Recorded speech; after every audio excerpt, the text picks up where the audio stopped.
इतिहास हिंदी में है ना सबका? ठीक है, तो हिंदी में ही रखेंगे। इतिहास, क्या समझते हैं इतिहास से? बताएं। इतिहास शुरू हो गया है आपका। बताएं इतिहास क्या होता है, परिभाषा कोई, या जो भी आप जानते हैं वो बताएं।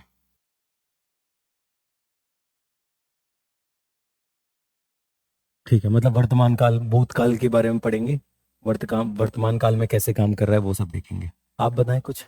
सही है, आपका सही है। ठीक है, हाँ। ये हो गया, वो हो गया जनरल, समझने के लिए। ये हो गया लिखने के लिए। समझ रहे हो ना?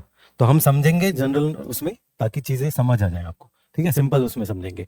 लिखेंगे हम प्रॉपर हिंदी वाला कॉन्टेक्स्ट में, ताकि तुम जब लिखो आंसर तो वो हिंदी वाला कॉन्टेक्स्ट रहे उसमें। ठीक है, जो भी हो नॉर्मल बातें करेंगे, हिस्ट्री इतिहास का जो भी आपको समझना है, जिस भी फॉर्म में समझना है। ठीक है ना? जो भी है, जैसा भी आपको कोई वर्ड नहीं आ रहा है, कोई इशू नहीं है। डिक्टेट जो मैं नोट्स बनवाऊंगा वो प्रॉपर हिंदी में होगा। ठीक है, ताकि आप लिखें तो लगे कि प्रॉपरली एक स्टूडेंट ने लिखा है। ठीक है, तो वही है इतिहास। अतीत में क्या हुआ, महत्वपूर्ण घटनाएं जो भी हुई हैं, या महत्वपूर्ण व्यक्ति कोई भी है, ठीक है, उन लोगों के बारे में पढ़ना। अब यहाँ पर एक दिक्कत ये है कि इतिहास तो बहुत कुछ है ना, हर एक मिनट इतिहास ही रहा होगा जो हो चुका है। बट जो हम इतिहास ऐसा सब्जेक्ट जब हम पढ़ते हैं, जब हम एक माध्यम के तौर पे देखते हैं इतिहास को, तो उसमें इतिहास हम वो चीज पढ़ते हैं जो जरूरी है, जो हमारे लिए जरूरी है। सब कुछ तो नहीं पढ़ेंगे ना, कि उसने क्या किया, छोटा कोई राजा होगा तो उसके बारे में पढ़ेंगे, कोई साम्राज्य होगा उसके बारे में पढ़ेंगे, क्योंकि वो जरूरी है हमारे लिए। ठीक है, जिनके बारे में हमारे पास सोर्सेज हैं, लिखा हुआ है हमारे पास। कोई कुछ भी हो सकता है, कोई भी इमारतें भी हो सकती हैं, जैसे ताजमहल है, वो भी इतिहास दिखाता है। मंदिर हैं पुराने, वो भी इतिहास दिखाता है। ठीक है, तो इनको बोलते हैं सोर्सेस, माध्यम। कैसे पढ़ते हो आप इतिहास को, कहाँ से पढ़ते हो आप? कुछ माध्यम जो होते हैं वो किताबों के फॉर्म में होते हैं। मनुस्मृति सुना होगा, ठीक है, वैदिक किताबें जो हैं सारी, रामायण महाभारत। ठीक है, ये किताबों के फॉर्म में लिखित जो होता है। कुछ होता है जो मॉन्यूमेंट्स, बिल्डिंग्स, इमारतों के फॉर्म में होता है। कोई कब्रगाह होगा, कोई अवशेष मिले होंगे। ठीक है ना? तो वो होगा material source. Material source means जो लिखा हुआ नहीं है, बाकी जितनी भी चीजें हैं उस सेंस में। ठीक है, वो सर करा देंगे, उतना मैं अंदर नहीं जाऊंगा उसके अंदर। मेरा टॉपिक ज्यादा आधुनिक भारत के बारे में है। आधुनिक भारत के बारे में सुना है, क्या क्या पढ़ना होता है हमको? सिलेबस देखा है? नहीं देखा है? तो आधुनिक भारत कब से स्टार्ट करना है हमको, कुछ तो याद पता होगा। 1600, ठीक है, गलत नहीं है, लेकिन वो विश्व इतिहास के उसमें है। जब हम भारत के बारे में बात करेंगे, खासकर यूपीएससी के लिए, तो उसमें हमारा सिलेबस है। ठीक है, सिलेबस देख लेते हैं, सिलेबस में जो जो लिखा है। देखो, भारतीय संस्कृति में प्राचीन काल से आधुनिक काल तक के कला के रूप, साहित्य, जो किताबें होती हैं, साहित्य और वास्तुकला के मुख्य पहलू शामिल होंगे। ठीक है, वास्तुकला, जो भी चीजें मिलेंगी हमको। ये हो गया इंडियन कल्चर वाला जो पार्ट है, सभ्यता, इंडिया सभ्यता। ठीक है, भारतीय संस्कृति। दूसरा टॉपिक जो है वो है 18वीं सदी के लगभग मध्य से लेकर वर्तमान समय तक का आधुनिक भारत इतिहास। तो यहाँ पर आधुनिक भारत कहाँ से ले रहा है यूपीएससी? 18वीं सदी के लगभग मध्य से लेकर। ठीक है, प्लासी का युद्ध सुना होगा, बक्सर का युद्ध सुना होगा, वहां से मेन स्टार्ट वहां से होता है। उससे पहले मुगल का पतन कैसे हुआ, मुगल साम्राज्य का पतन, मराठाओं का पतन कैसे हुआ, और जो भी यूरोपियन देश है वो यहाँ पर आए हैं, उनके बारे में वो मैं करा दूंगा। ठीक है, मेन शुरू होता है मध्य से लेकर वर्तमान समय तक का आधुनिक भारत इतिहास। महत्वपूर्ण घटनाएं, जो भी लड़ाइयाँ जंग वगैरह हुई हैं वो सब चीजें। व्यक्तित्व विषय, महात्मा गांधी, ये सब लोग। ठीक है, टीपू सुल्तान, महात्मा गांधी, और भी काफी लोग हैं, राजा राम मोहन रॉय, सब लोग वो देखेंगे। उसके बाद है स्वतंत्रता संग्राम। ये स्पेसिफिक अलग से टॉपिक दिया है यूपीएससी ने। इसमें इसके विभिन्न चरण और देश के विभिन्न भागों से इसमें अपने योगदान देने वाले महत्वपूर्ण व्यक्ति, उनका योगदान। ये वाला जो व्यक्तित्व विषय हो गया, वो तो हो गया टीपू सुल्तान, महाराजा रंजीत सिंह, मुगल बहादुर शाह, जो रहे हैं ना, रानी झांसी, ये लोग हो गए वो। जब स्वतंत्रता संग्राम की बात आएगी, वहां पर आएगा महात्मा गांधी, भगत सिंह। ठीक है, ऐसे बहुत सारे लोग हैं, मदन मोहन मालवीय। हाँ, उसके बाद है स्वतंत्रता के पश्चात देश के अंदर एकीकरण और पुनर्गठन, रीऑर्गेनाइजेशन करना, देश को यूनाइट करना। ठीक है, उसी की बात है, ये है 1947 के बाद क्या हुआ, उसको हम बाद में करेंगे। ठीक है, मेंस के टाइम पर ही, अभी हमारा सिर्फ यहाँ तक फोकस रहेगा। ठीक है, और जब इतिहास पढ़ते हो, प्राचीन काल आपका सर करा ही रहे, मध्यकालीन भी सर कराएंगे, तो उसमें एक चीज ध्यान रखना, भूगोल। GS1 का जो पेपर है, पहला जो पेपर है, उसमें सिलेबस के अंदर भूगोल भी है। अगर आप दिल्ली जैसे शहर में बजट में आईएएस की तैयारी करना चाहते हैं तो इस वीडियो को एंड तक जरूर देखें। ये है बनो आईएएस। इसको रन करने वाले हैं UPSC qualified ex civil servant and Jamia RCA alumni. यहाँ की फैकल्टी को ना केवल यूपीएससी एग्जाम का एक्सपीरियंस है बल्कि पढ़ाने का भी सालों का एक्सपीरियंस है। ये एक्सपर्ट फैकल्टी हर टॉपिक को अच्छे से एक्सप्लेन करते हैं, उसके बाद हर टॉपिक को डिक्टेट करते हैं ताकि आपके पास अपने खुद के हैंड रिटन नोट्स हो। साथ ही क्लास में प्रीलिम्स और मेंस के प्रीवियस ईयर क्वेश्चन को सॉल्व किया जाता है और डिस्कस भी किया जाता है। यहाँ पे आपको सिविल सर्वेंट्स जैसे कि आईएएस, आईआरएस और एक्स सिविल सर्वेंट्स साथ के साथ जामिया आरसी के एलुमनाइज आपको पर्सनल मेंटरशिप देते हैं। डेली आंसर राइटिंग जो कि सारे टॉपर्स रिकमेंड करते हैं, इस पर यहाँ पे बहुत फोकस किया जाता है जो कि बाकी कोचिंग्स में नहीं होता है। इसके साथ ही आपको मिलती है प्रीलिम्स और मेंस की टेस्ट सीरीज जो आपको एग्जाम के लिए रेडी करती है। यहाँ के अगर हाईलाइट्स की बात करें तो स्मॉल बैच साइजेस जिसमें 60 स्टूडेंट्स होते हैं और जीएस कोर्स के साथ आपको एसए और सीसैट की क्लासेस भी होती है जिसके लिए आपको अलग से पे करने की जरूरत नहीं है। और ये लोकेटेड है सुखदेव विहार मेट्रो स्टेशन के बिल्कुल सामने। तो देर किस बात की, आज ही स्टार्ट करें और अपने यूपीएससी के सपने को साकार करें। थैंक यू फॉर वॉचिंग बनो आईएएस।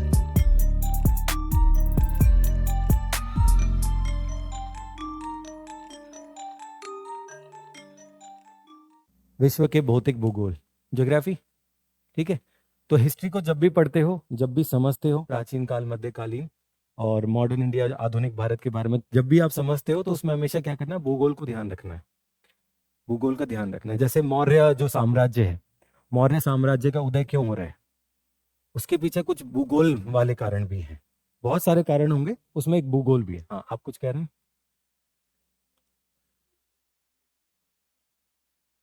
कृषि करने लगे थे, हाँ वो है। अभी छठी शताब्दी की बात कर रहे होंगे ना आप, तो उसमें जो भूगोल का जो है, उस पर मेंस में भी, मुख्य परीक्षा में भी क्वेश्चन आ चुके हैं आपके। और अभी जो ये वाला GS1 का पेपर हुआ था इस साल, उसमें जो प्रारंभिक अभी जो पेपर हुआ है उसमें भी क्वेश्चन आ चुका है। तो हमेशा ध्यान रखना है, खासकर जब आप प्राचीन काल पढ़ोगे, नवपाषाण युग, पाषाण युग है ना उसमें, तो उसमें भूगोल को हमेशा ध्यान रखना है, ठीक है। जब भी एनसीईआरटी पढ़ो तो भूगोल कैसे भूमिका बना रहा है। जैसे कोई भी आकृति हम बना रहे हैं, आइए आकृति कोई भी बना रहे हैं, स्कल्पचर आर्ट जो होता है, मूर्ति कला होती है, तो जब वो बना रहे हैं तो वो पत्थर कौन सा यूज किया, वो भूगोल है। समझ आ रहे हैं? मौर्य साम्राज्य का उदय क्यों हो रहा है, उसमें एक कारण भूगोल है, ठीक है। तो भूगोल का भी ध्यान रखना है, ठीक है। तो ये तो सिलेबस हो गया। अब आधुनिक भारत की स्पेसिफिक रखते हैं, हम सिर्फ आधुनिक भारत की बात करेंगे क्योंकि वो उधर हो रहा है आपका, ठीक है। यूपीएससी जीएस पेपर 1 के लिए है, ठीक है। तो 18वीं सदी का भारत, पहले ये देखेंगे हम, 18वीं सदी से ही स्टार्ट करेंगे। इसमें देखो, मुगल साम्राज्य का पतन यहाँ से शुरुआत होती है, बट मुगल साम्राज्य का जो पतन है इसके बारे में सर आपको मध्यकालीन भारत में मुगल साम्राज्य कराएंगे, ठीक है। तो इस टॉपिक को हम ज्यादा नहीं लेंगे क्योंकि वो डबल हो जाएगा, बार बार नहीं करना है, एक ही बार, ठीक है। तो मध्यकालीन भारत जब होगा वहां पर मुगल साम्राज्य का पतन आपको पता होगा। बाकी पता है आपको कि औरंगजेब के बाद सब पतन स्टार्ट होता है, शुरू होता है, ठीक है। तो इसको हम ज्यादा नहीं करेंगे, थोड़ा टच करेंगे बस। नए राज्यों का उदय, नए राज्य जैसे बंगाल, अवध, हैदराबाद, सुना होगा, हैदराबाद, निजाम, अवध में भी हैं और बंगाल में भी हैं। बंगाल का प्लासी युद्ध हम करेंगे, ठीक है। सामाजिक आर्थिक स्थिति कैसी थी 18वीं शताब्दी में, ठीक है, ये भी सर वैसे कवर करा देंगे, ठीक है। और प्रमुख राजवंश कौन कौन से हैं, एक तो हो गया नए राज्यों का उदय, ये मुगलों के अंदर है, जो मुगल का जो साम्राज्य है उसी में से जो निकल कर आए हैं राज्य, बंगाल, हैदराबाद, ये उन्हीं मुगल में से निकल कर आए हैं। कुछ हैं जो नए बने हैं 18वीं शताब्दी में, कुछ नए राज्य भी बने हैं, मराठाओं के बने हैं, पेशवाओं के, मराठाओं के, ऐसे मैसूर भी होगा टीपू सुल्तान वाला, ठीक है, नीचे कार्नेतिक वाला रीजन होगा। तो ये वो सब चीजें, एक जनरल आइडिया दे रहा हूं मैं भी आपको, ठीक है, अभी स्टार्ट नहीं कराया हमने। इसके बाद जो यूरोपियन ताकतें हैं वो यहाँ पर आती हैं, पुर्तगाली, फ्रांसीसी, ब्रिटिश, ठीक है। ब्रिटिश विजय का विस्तार कैसे होता है, ईस्ट इंडिया कंपनी सुना होगा, ठीक है। यूरोपीय शक्तियों का आगमन, पुर्तगाली, डच, अंग्रेज, फ्रांसीसी, ये सब देखेंगे हम, ये आज यहीं से शुरू करेंगे। प्लासी और बक्सर का युद्ध, ये बंगाल वाला है, ठीक है। तो ये अलग से कराऊंगा अच्छे से, मीन्स के यहाँ मुख्य परीक्षा में सवाल आते हैं यहाँ पर। ब्रिटिश ईस्ट इंडिया कंपनी की नीतियां, कंपनी के, ये सब धीरे धीरे बढ़ेंगे आगे, तब होगा। सहायक संधि और व्यक्पत का सिद्धांत, ये ठीक है, लॉर्ड वेलेस्ली जो भी गवर्नर वगैरह है उनकी जो भी पॉलिसी है वो देखेंगे हम। आर्थिक प्रभाव क्या हुआ है ब्रिटिश का, आइए ब्रिटिश शासन का आर्थिक प्रभाव, कृषि का वाणिज्यकरण। क्या होता है वाणिज्यकरण? लिखा हुआ है उसके नीचे, पढ़ो उसको। किसानों को नकदी फसलें उगाने के लिए मजबूर किया गया, जिसमें निराश्रता बढ़ी। सिंपल। कमर्शलाइजेशन, जो आप खाने के लिए पहले उपज कर रहे थे गेहूं चावल का, अब उसको आप छोड़ेंगे। आप क्या करेंगे? जिसको बेच सकते हैं वो वाली फसलें हम लेंगे। जैसे उदाहरण दो, कौन कौन सी ऐसी फसलें हैं जिनको बेचा जाता है, खाया नहीं जाता है? नील की खेती, और अच्छा है, ये अच्छा है, कपास की खेती। ठीक है, तो वही है वाणिज्यकरण। वो सिर्फ बिजनेस के लिए बना रहे हो, ठीक है, कॉमर्स के लिए। वाणिज्यकरण कॉमर्स ही होता है, ठीक है। उद्योगों का विनाश, इस ये टॉपिक इंग्लिश में आपने सुना होगा, डी इंडस्ट्रियलाइजेशन। ठीक है, तो ये उद्योगों का विनाश, जो यहाँ पर इंडस्ट्री थी पहले से, उनका खात्मा किया। ठीक है, जो भी छोटी छोटी इंडस्ट्री होंगी, हाथों से जो काम होता है, उन सब चीजों, चरखा वगैरह चलाएंगे, तो उसका खात्मा करके नई उद्योग लेकर आएंगे वो लोग। रेलवे, ठीक है, रेलवे उद्योग ही है ना एक, तो वो सब चीजें देखेंगे हम जब सिलेबस आगे बढ़ेगा। धन का निष्कासन, इससे क्या समझते हैं? धन का निष्कासन, हाँ, विदेशी मुद्रा को लागू, ये एक पॉइंट है उसके अंदर। लेकिन धन का निष्कासन ये है ड्रेन ऑफ वेल्थ, सुना होगा आपने दादा भाई नौरोजी का।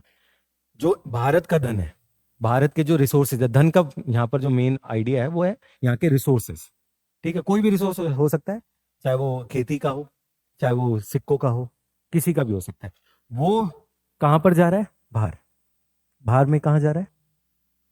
विदेश में किधर? ब्रिटेन, ठीक है, इंग्लैंड, वहां जा रहा है। उसी को बोलता है धन का निष्कासन। इसी को दादा भाई नौरोजी ने इसको बोला था ड्रेन ऑफ वेल्थ इंग्लिश में, ठीक है, वही है धन का निष्कासन। इसको करेंगे, बहुत अच्छे से करेंगे। रेलवे और संचार का विकास, टेलीकम्युनिकेशन वगैरह, तो रेलवे कब आई? 1853 में आई, बॉम्बे और थाने के बीच में, ठीक है। यहाँ से कुछ सवाल आते हैं काफी। सामाजिक और सांस्कृतिक सुधार, सामाजिक और धार्मिक सुधार आंदोलन, क्या क्या होगा इसमें? कौन कौन लोग आएंगे बताओ, कौन कौन लोग हैं? हाँ, जो भी सुधार किया जा रहा था, कौन कौन थे? हाँ, कौन थे उसमें? आर्य समाज, मुस्लिम लीग तो पॉलिटिकल हो गया, वो अलग हो गया। कोई भी धर्म में कोई मुसलमान भी हो सकता है, लेकिन उसके लीडर्स का नाम बताओ जो सुधार के लिए काम कर रहे थे। हाँ, लीडर का नाम, लीडर्स बताओ कौन कौन है? दयानंद सरस्वती, राजा राम मोहन रॉय, सर सैयद अहमद खान, ये ठीक है ना। तो ये अपने अपने धर्म, अपने अपने समाज में सुधार के लिए काम करते हैं, तो उनके बारे में पढ़ेंगे। बहुत क्वेश्चन आता है यहाँ से। इस बार जो इतिहास में जो पहला पेपर क्वेश्चन था, सब में अलग अलग है, सेट बी के अंदर जो पहला क्वेश्चन इतिहास का था वो इसी के ऊपर था, ठीक है। ऐसे ही वो मुख्य परीक्षा में भी सवाल पूछता है, राजा राम मोहन रॉय के बारे में बताएं, पूरा लिखो, आपको पता होना चाहिए, ठीक है। तो वो यहाँ पर करेंगे हम, ठीक है। इसके बाद है शिक्षा का विकास, शिक्षा के उसमें क्या क्या काम किया गया, ठीक है, वो सब हम देखेंगे। मैकॉले माइन्यूट बोलते हैं उसको। हिंदी में भी कुछ वर्ड ऐसे होंगे जो इंग्लिश वाला ही वर्जन लिखना होगा आपको, ठीक है। जैसे मैकॉले नाम है तो मैकॉले लिखोगे आप, ठीक है। तो कुछ वर्ड ऐसे होंगे।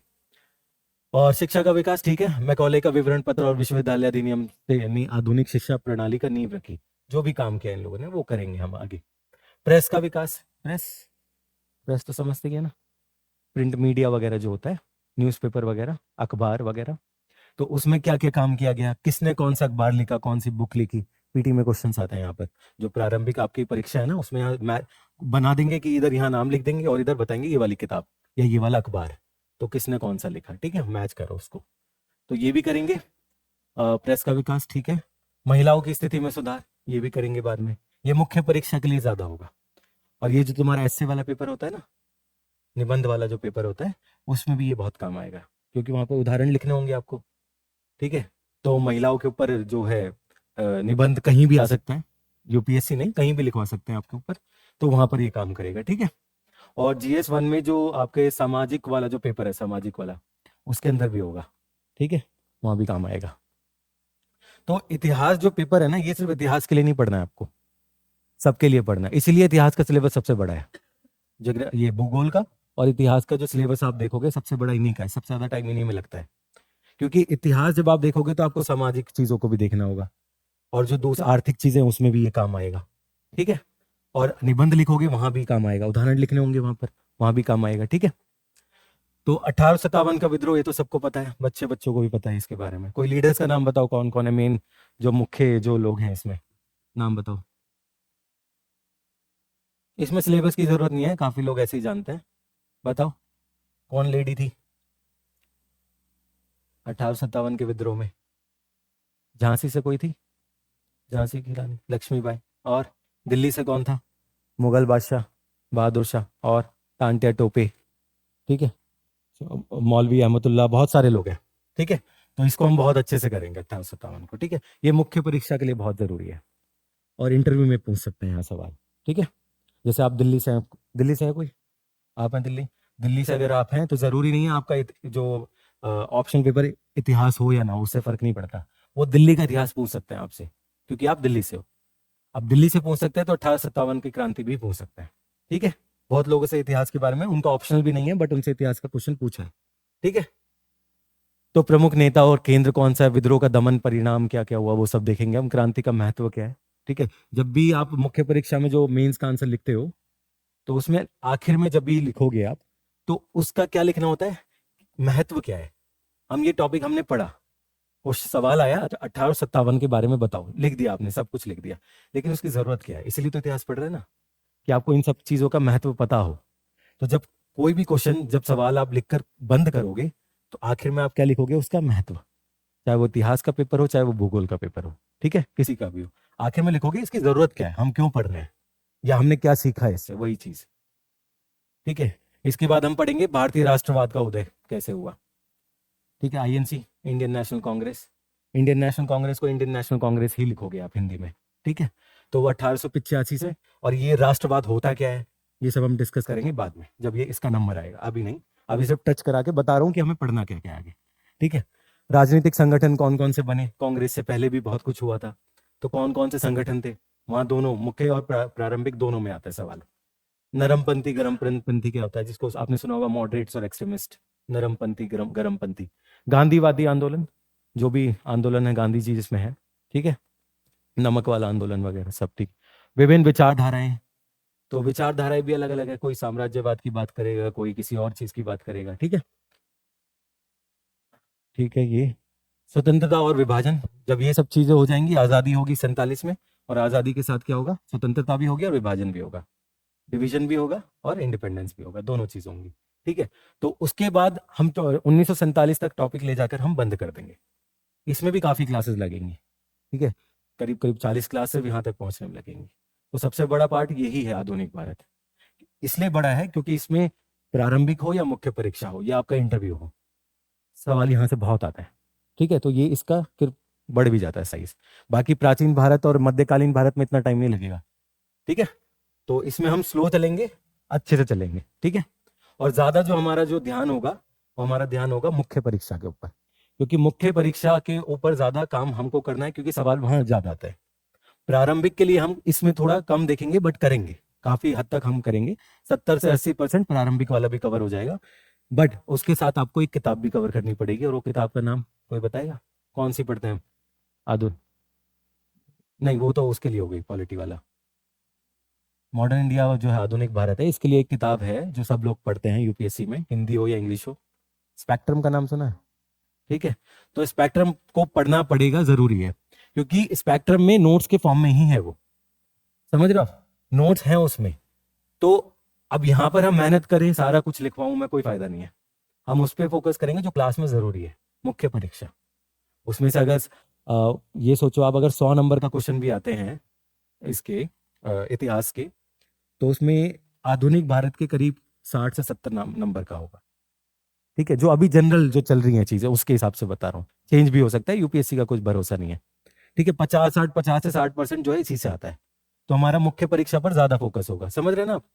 और जो प्रारंभिक वाला है वो आप यहाँ से भी करोगे, जो हम क्लास में लिखेंगे, और स्पेक्ट्रम बुक भी पढ़ोगे आप, वो जरूरी है, वो लिख लो, पढ़ना है, मैं दिखाऊंगा अभी उसमें, ठीक है। विभाजन क्या होगा, पाकिस्तान बनेगा, हिंदुस्तान बन जाएगा, ठीक है, कश्मीर वगैरह जो भी चलेगा।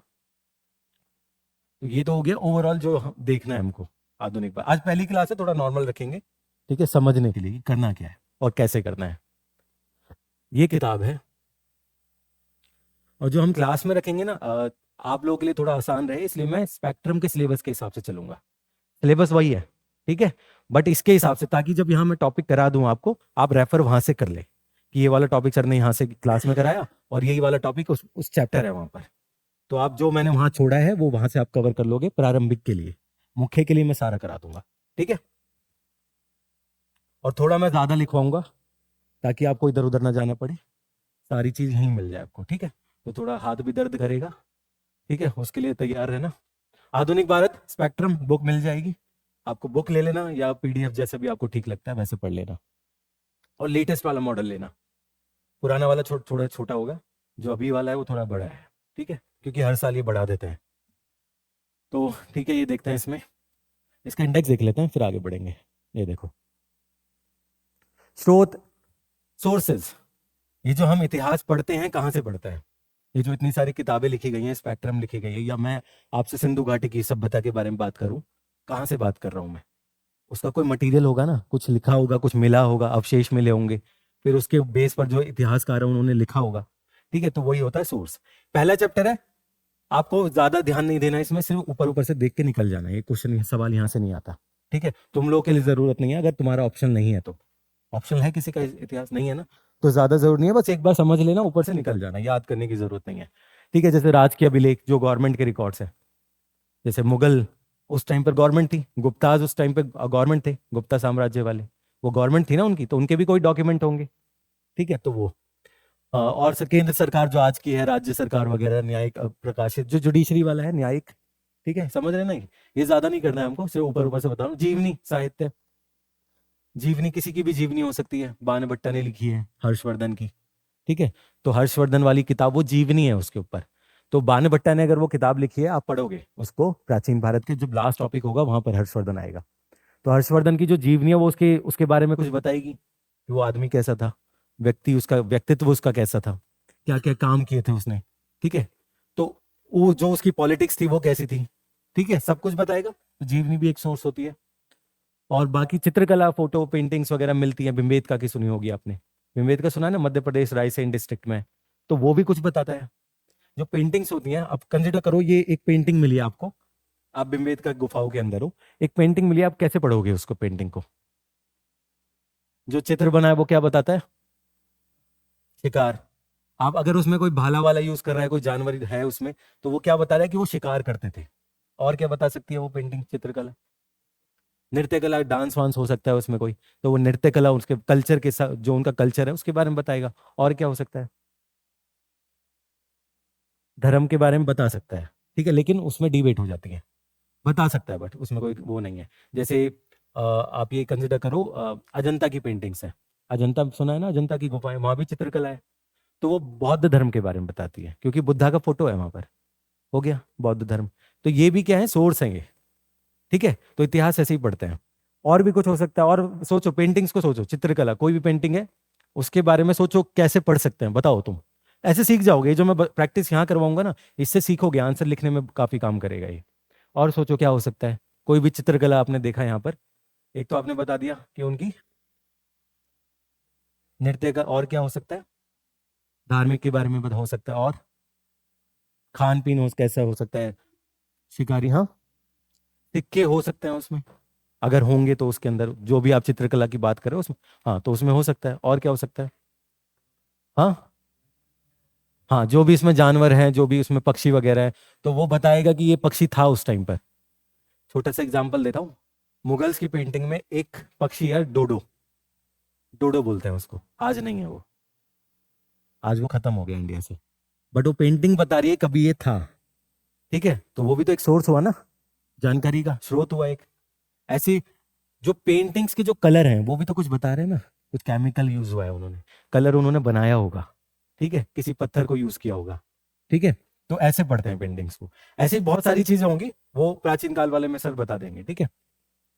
तो इसको ऊपर ऊपर से देख लेना, एक रीड कर लेना, समझ लेना, बाकी इसमें याद करने के लिए जरूरी नहीं है, ठीक है।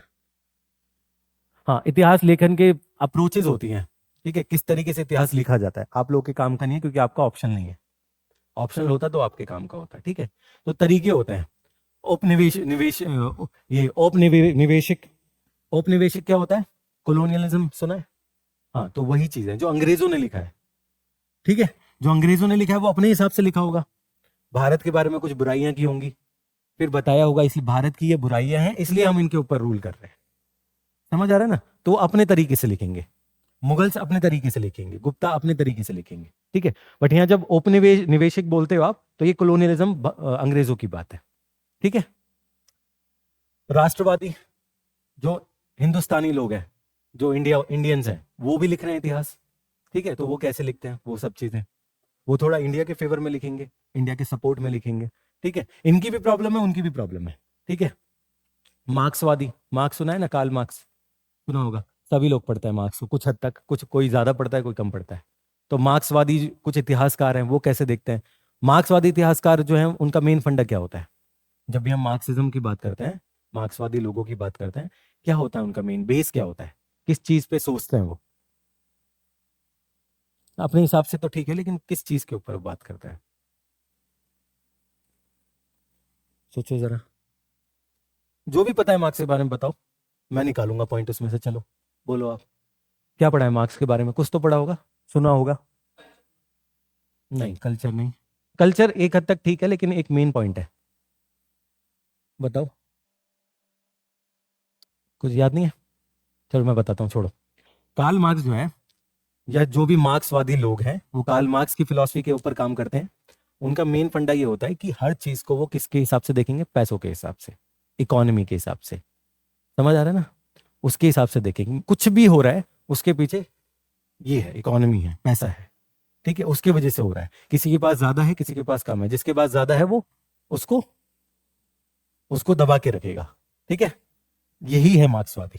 तो ये जब इतिहास लिखेंगे मार्क्सवादी लोग, ये हमेशा किस चीज को लेकर आएंगे? मेन पैसे को, रिसोर्सेस को, ठीक है, स्रोतों को। कुछ भी हो सकता है वो, पैसों का मतलब सिर्फ पैसों के फॉर्म में नहीं, कुछ भी हो सकता है, पावर के फॉर्म में भी हो सकता है, ठीक है। तो ये हमेशा उस चीज के हिसाब से देखेंगे। नेक्स्ट, संप्रदायवादी कम्युनल होते हैं, कैम्ब्रिज स्कूल होता है, तुम लोगों के लिए जरूरी नहीं है, अभी ये है इंपॉर्टेंट, यहां से शुरुआत करेंगे हम लोग। यूरोपियों का आगमन एवं ब्रिटिश शक्ति का सिद्धिकरण। जो यूरोपियंस हैं वो यहाँ पर आए। कौन कौन से यूरोपियंस आए थे यहाँ पर? ब्रिटिश वाले और अंग्रेज जिनको हम बोलते हैं, और फ्रांसीसी आए थे, पुर्तगाली आए थे। वास्को डे गामा का नाम सुना है ना? कब आया था वास्को डे गामा? 1498 में आया था, ठीक है। तो 1498 में वास्को डे गामा यहाँ आया, तो आया क्यों? ठीक है, वो पूछेगा नहीं यूपीएससी, बट हम शुरुआत वहीं से करेंगे कि क्यों, यहीं क्यों आ रहा है, भारत को ही क्यों खोज रहे हैं वो लोग। समझ आ रहा है? अमेरिका की जब खोज हुई 1490-93 के आसपास हुई, भारत से पहले हुई, बट वो अमेरिका खोजने नहीं गए थे, वो भारत को खोजने के लिए निकले थे, गलती से अमेरिका पहुंच गए, ठीक है। ठीक है, ऐसे मैं बताऊंगा, बैकग्राउंड पहले देख लेते हैं इसको। तो भारत के लिए समुद्री मार्ग, जमीनी जो मार्ग है वो तो पता है उनको, लेकिन जमीनी मार्ग को छोड़कर वो समुद्री मार्ग से क्यों आ रहे हैं इसको मैं बताऊंगा, क्या उसके पीछे कारण था उसका, ठीक है। तो समुद्री मार्ग का पुर्तगाली, वास्को डे गामा पुर्तगाली, 1498 में बता दिया आप लोगों ने। फिर उनका साम्राज्य बनता है, पुर्तगालियों ने यहाँ क्या क्या किया वो देखेंगे हम, ठीक है।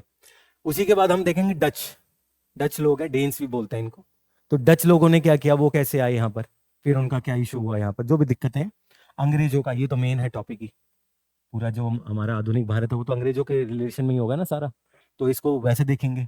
फ्रांसीसी यहाँ पर आए, अच्छी ताकत थी, अच्छे ताकतवर लोग थे फ्रांसीसी, लेकिन यहाँ से क्यों चले गए, हार क्यों गए अंग्रेजों से, वो देखेंगे। सवाल आता है यहाँ पर, जो अंग्रेज हैं और जो फ्रांसीसी लोग हैं उनके यहाँ पर युद्ध होता है, जिसको कार्नेटिक युद्ध बोलते हैं हम, कार्नेटिक, ठीक है।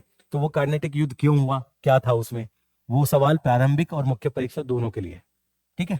तो ये देखेंगे हम।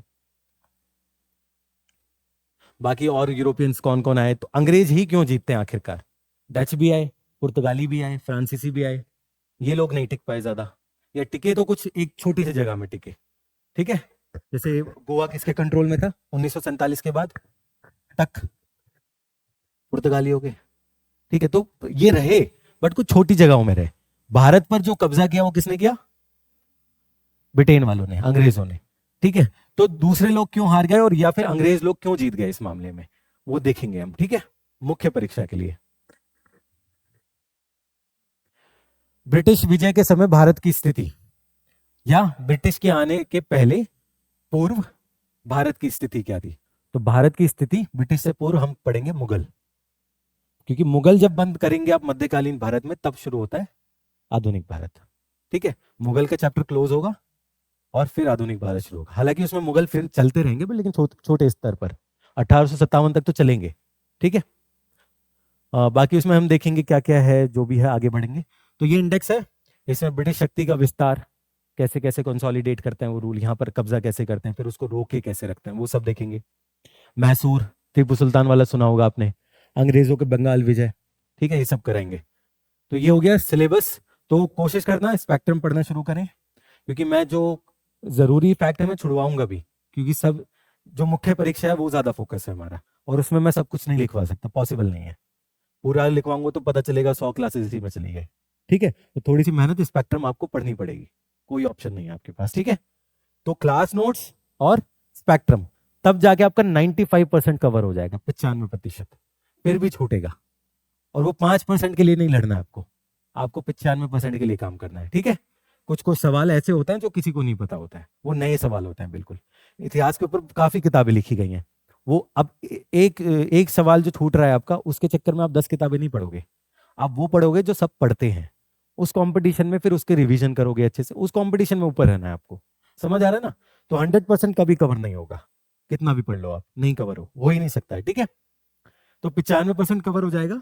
आप क्लास नोट को पढ़ो, समझो वहां से जो भी यहाँ हम डिस्कस कर रहे हैं, जो भी आपकी कंफ्यूजन है वो मुझसे पूछो, नोट्स में बनवा दूंगा, अच्छे से बनवाऊंगा, टेंशन मत लेना। मुख्य परीक्षा के लिए बहुत अच्छे से हो जाएगा।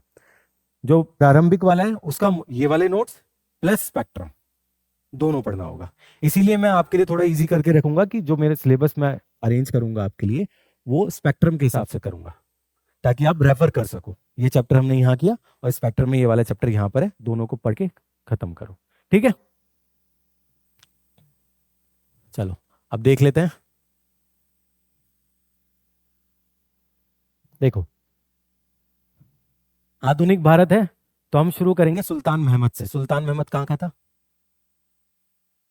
उस्मानिया सल्तनत सुनी है, ऑटोमन एम्पायर, उस्मानिया सल्तनत। ठीक है, तो अब ये आउट ऑफ कॉन्टेक्स्ट जाएगा थोड़ा सा, बट बैकग्राउंड यही है। 1453, सन 1453, उसमें क्या होता है, जो उस्मानिया सल्तनत है, महमद टू, सुल्तान महमद दो, वो इस्तांबुल को कैप्चर कर लेता है, कब्जा कर लेता है। इस्तांबुल, आज वाला इस्तांबुल, ठीक है, तो उसको जीत लेता है, फतेह कर लेता है। उसके बाद क्या होता है, अब ये मैप देखो आप,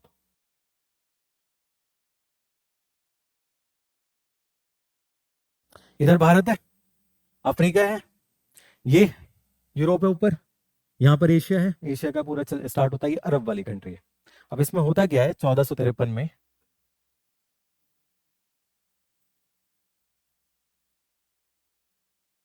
ये है इस्तांबुल। ठीक है, इस्तांबुल चलो,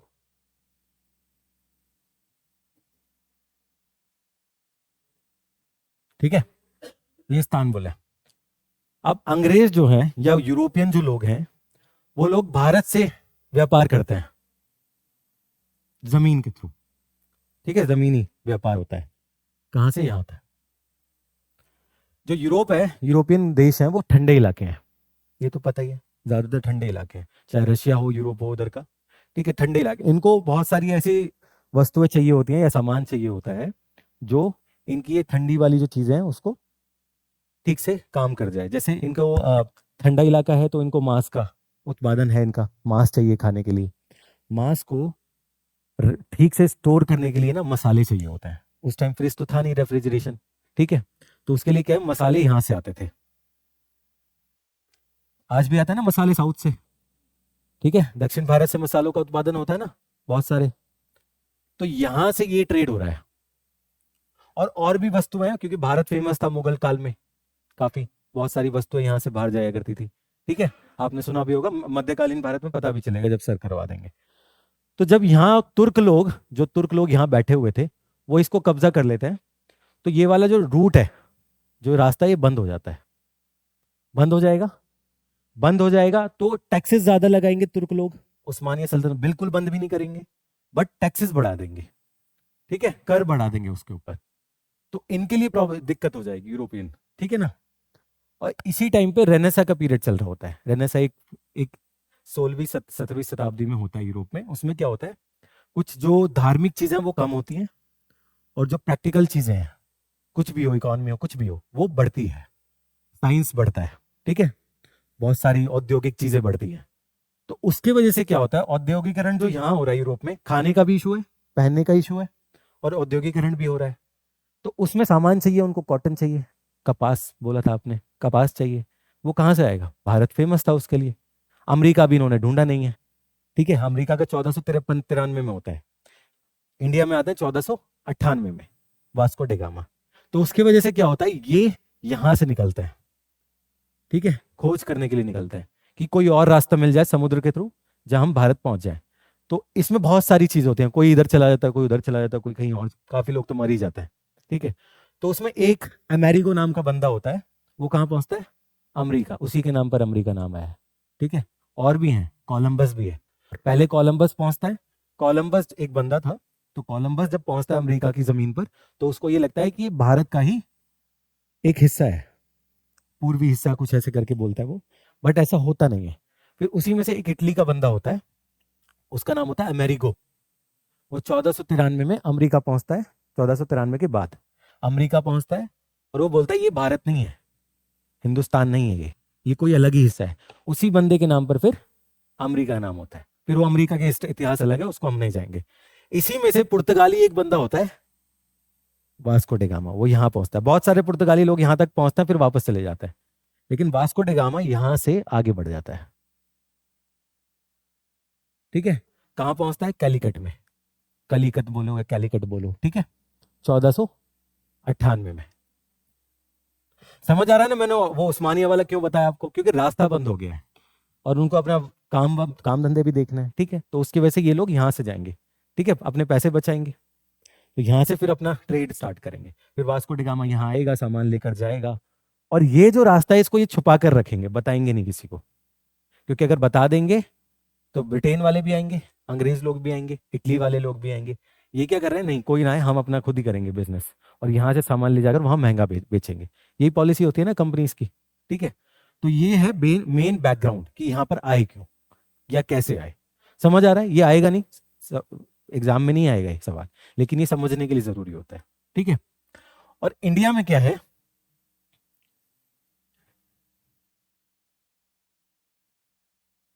ये वास्को डे गामा है, ठीक है, डायरेक्टली फ्रॉम यूरोप टू, ठीक है, पेंटिंग है उसकी, इंपॉर्टेंट तो नहीं है, हाँ। देखो ये एक्सप्लोरेशन है, बाकी जो अमेरिका जाते हैं ये लोग, ठीक है, अमेरिका भी पहुंच जाते हैं, ठीक है, कुछ निकलते भारत के लिए लेकिन अमेरिका पहुंच जाते हैं। अब ये देखते हैं, ये किसका मैप है बताओ, नहीं कहीं लिखा है 1947, पढ़ के बताओ, सामने लिखा है, दिख रहा है ना, ऊपर भी लिखा हुआ है मुगल एम्पायर, मुगल साम्राज्य का ये, ठीक है। ये वाला एरिया है काबुल वाला, बाबर जब आया था, जब उसने जो जमीन कब्जा की वो, उसके बाद ये है जब अकबर ने उसको बढ़ाया, येलो वाला, पीला वाला, ये नीचे तक का है औरंगजेब वाला, जब औरंगजेब बनता है तो वो नीचे तक जाता है, तो पूरे जो भारत का जो पूरा सब कॉन्टिनेंट है उसको कवर कर लेते हैं लोग, ठीक है, ये समझ आ रहा है ना। अब ये तो हो गया मुगलों का साम्राज्य, ये चलता है 1707 तक, सिलेबस में क्या है 18वीं सदी, ठीक है, 18वीं सदी के बीच से शुरू करेंगे, बट ये पहला बैकग्राउंड है मुगल एम्पायर कहाँ तक था, मुगल साम्राज्य कहाँ तक है। अब ये जब हो जाता है तो जब औरंगजेब की मौत होती है 1707 में, उसके बाद जो चीजें चेंज हो जाती हैं, मुगल साम्राज्य घटता है, मराठा का उदय होता है, उनका पतन हो रहा है, ठीक है, बट उनका पतन भी कुछ टाइम के लिए होता है, ज्यादा नहीं, कुछ समय के लिए रहेगा, उसके बाद नहीं होगा इनका, क्योंकि पानीपत की लड़ाई भी हो जाती है 1761 वाली, अहमद शाह अब्दाली जिसमें मराठाओं के साथ लड़ाई होती है, जंग होती है, ठीक है। तो मुल्तान लाहौर ये आज़ाद है, गुजरात है, निज़ाम हैदराबाद वाला निज़ाम जो आज भी 1947 तक भी था, मैसूर टीपू सुल्तान हैदर अली वाला एरिया, ठीक है, वुडेयार बोलते हैं उनको, ट्रवनकोर बंगाल, ठीक है। तो ये है मुगलों के बाद क्या हुआ, यहां तक आप लोग पढ़ लोगे, कहां पर सर पढ़ाएंगे, प्राचीन में नहीं, मध्यकालिक, आधुनिक हम कर रहे हैं, ये मैं सेट कर रहा हूं आपके लिए कॉन्टेक्स्ट, ताकि आगे जब मैं लिखाऊं तो आपको समझ आ जाए कि पीछे क्या हुआ है, बाकी ये काम मध्यकालीन में हो जाएगा सारा, ठीक है, अच्छे से समझा देंगे सर। तो मराठा ये है, निजाम है, अभी तक सब ठीक है। अब आ जाता है अंग्रेज। अंग्रेज शुरू में यहाँ रहेंगे, फिर अपनी अपनी इंडस्ट्री सेटअप करेंगे, फैक्ट्री वगैरह लगाएंगे, फिर आखिर में आएंगे यहाँ पर लड़ाई होगी, प्लासी का युद्ध होगा, इसको कवर करेंगे, मराठा जो हैं ये इनका पतन भी शुरू हो जाएगा जब अब्दाली से हारेंगे ये लोग 1761 में। वो जंग यहाँ पर होगी। तो ये नीचे उतरेंगे, ये लोग थोड़ा बढ़ेंगे, यहाँ पर अंग्रेज आएंगे, अंग्रेज धीरे धीरे फिर सब जगह जाएंगे, हैदर अली को हराएंगे, मैसूर कब्जा करेंगे, निजाम के साथ दोस्ती कर लेंगे। ठीक है, ऐसे ये पॉलिसी उनकी चलती रहेगी। समझ आ रहा है ना बैकग्राउंड क्या चल रहा है? ये सब मध्यकालीन में करवा देंगे सर। ये है स्पेक्ट्रम की किताब, ये देख लेना। ठीक है, लेनी है आपको।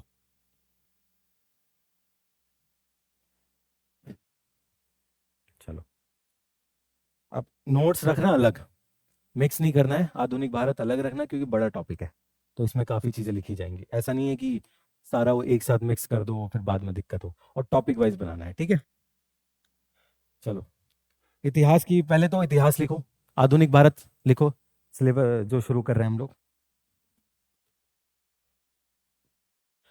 पीछे का सब समझ आ गया ना क्या क्या हो रहा है?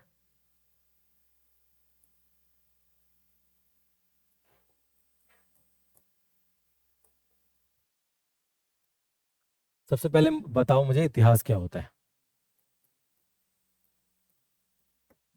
तब बढ़ेंगे आगे। तो अब मुझे बताओ इतिहास क्या होता है। आप लोगों ने तो बता दिया दोनों, ठीक है, आप बताएं इतिहास क्या होता है। कुछ भी, जो भी पता है, मैं सही की गलत की नहीं बात कर रहा, जो पता है वो बताओ बस।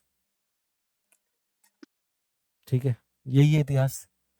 बट जब हम एज सब्जेक्ट के तौर पे बात करेंगे तो जो गुजर चुकी हैं सब तो नहीं पढ़ सकते ना, एक एक मिनट का हिसाब तो नहीं रख सकते हम।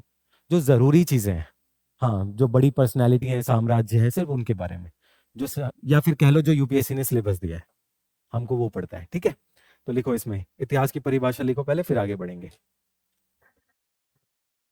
इतिहास उस विद्या या अनुशासन, इतिहास उस विद्या या अनुशासन को कहते हैं जो जो मानव समाज की भूतकाल की घटनाओं को, मानव समाज की भूतकाल की घटनाओं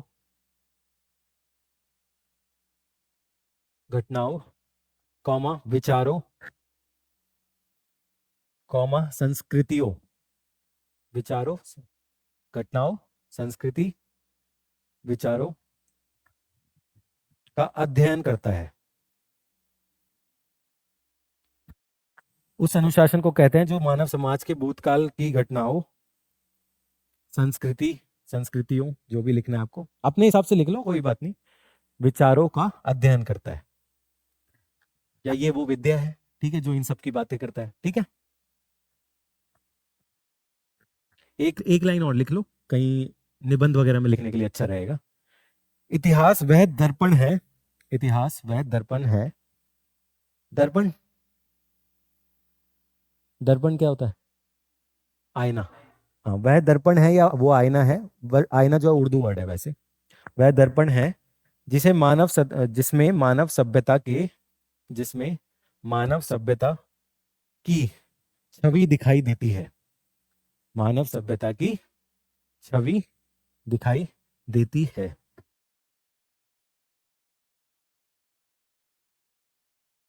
अब लिखो हेडिंग दो, एक इतिहास के स्रोत, इतिहास के स्रोत, इसमें मैं कुछ लिखवाऊंगा नहीं, बुक में है। ठीक है, इतिहास के स्रोत ज्यादा इंपॉर्टेंट भी नहीं है। ठीक है, इसको मैं सिर्फ हेडिंग लिख के छोड़ दो, आप बुक के अंदर है, ये डबल मेहनत नहीं करना है हमको। ठीक है, जो जरूरी है मैं सिर्फ वो लिखवाऊंगा।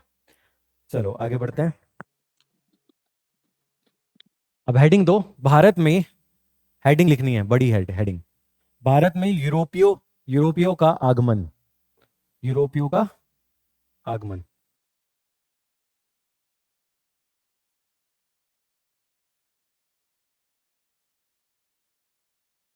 अब इसमें फर्स्ट पॉइंट लिखो, भारत के लिए समुद्री मार्ग की खोज, भारत के लिए, पहला पॉइंट, भारत के लिए समुद्री मार्ग की खोज और प्राप्ति,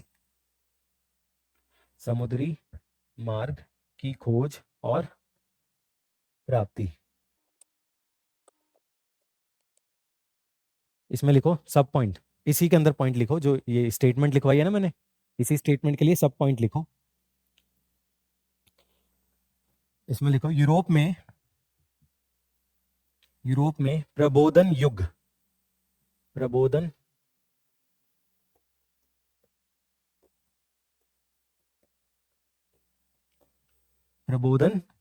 युग। हाँ, इसमें इंग्लिश में भी लिख लेना साथ में।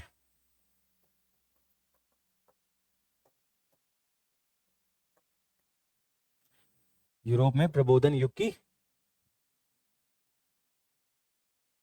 शुरुआत, एनलाइटनमेंट पीरियड बोलते हैं इसको इंग्लिश में, ठीक है? कंफ्यूज मत होना अगर कोई एनलाइटनमेंट बोले। कौन से पीरियड में होता है ये? 15-16वीं शताब्दी, 15वीं-16वीं शताब्दी। तो ये बैकग्राउंड तैयार कर रहा हूं मैं, ठीक है? प्रबोधन युग शुरू होता है। प्रबोधन युग में क्या होता है अभी बताया था मैंने,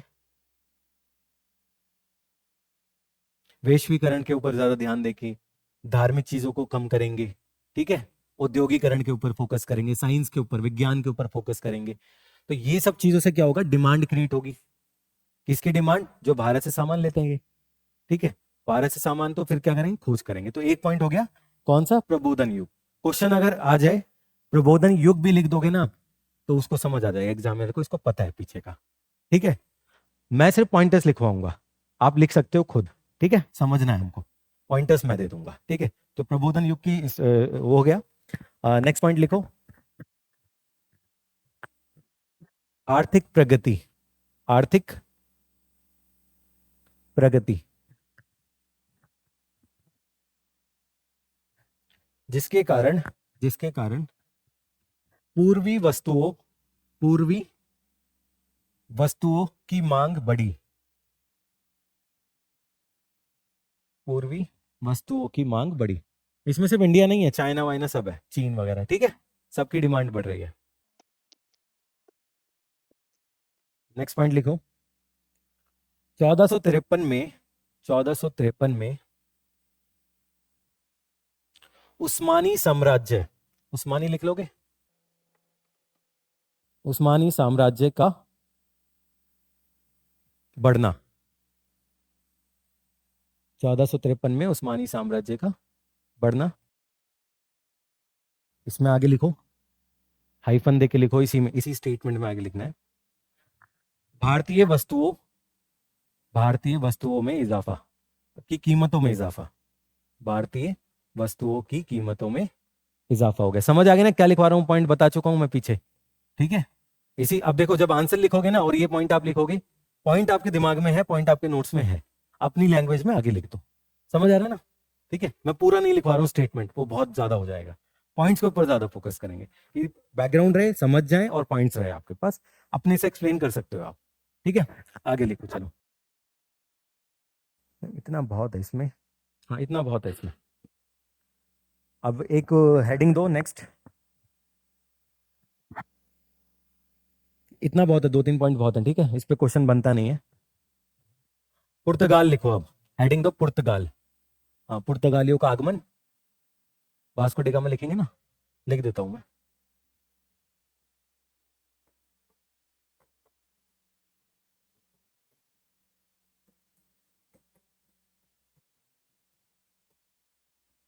पुर्तगालियों का आगमन। पहले लिखो वास्को डी गामा, लिख लोगे वास्को, वास्को।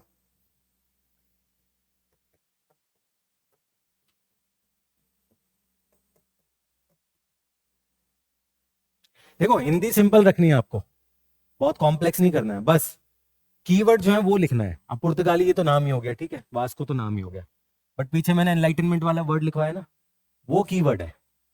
वो कीवर्ड लिख के ना, बाकी आप सिंपल हिंदी यूज करो, कोई दिक्कत नहीं है। समझ आ रहा है ना? बस एक कीवर्ड पकड़ के रखो हिंदी का जो अच्छा वाला है। चलो, इसमें वास्को डी गामा तो नाम ही हो गया, इसमें लिखो कब आया, 1498 में।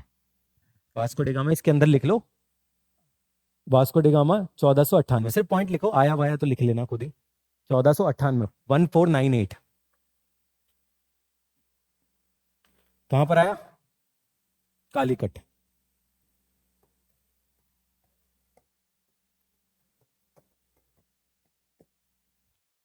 ठीक है। हाँ, कालीकत, कालीकत, कालीकट टर्म्स की ये, क्योंकि ये जो वर्ड है द्रविडियन है, तो स्पेलिंग हर जगह तुमको अलग अलग मिलेंगी, ठीक है, तो उस पर ज्यादा मसले वाली बात नहीं है। कालीकट, ये तो समझ आ गया ना, कालीकट कैसे आया था, बताया था ना मैंने। चलो यहाँ तक भी ठीक है। इसमें इसी के वास्को डिगामा में ही लिखो नेक्स्ट पॉइंट, स्वागत करने वाला स्थानीय शासक कौन था? स्वागत करने वाला स्थानीय शासक समुतिरी।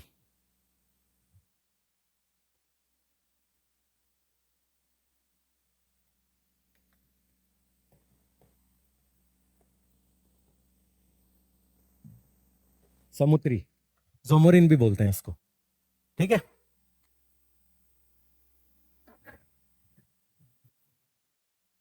अब ये क्या करता है, यहाँ से जहाज लेकर आता है अपने, और यहाँ सामान लेकर वापस जाता है पुर्तगाल, यूरोप में बेचता है और वहां फायदा उठाता है, ठीक है। ये हो गया, बस इसने काम क्या किया, समुद्री जो मार्ग है उसको खोज लिया। तो वास्को डिगामा ने समुद्री मार्ग खोजा भारत के लिए, कब? 1498 में। मैंने सिर्फ पॉइंट्स दिए हैं, लैंग्वेज आप लिख सकते हो, ठीक है, समझना इंपॉर्टेंट है। नेक्स्ट लिखो, ये वास्को डिगामा हो गया। सेकंड लिखो अब, पेड्रो अल्वारेज, मैं लिखवा देता हूं,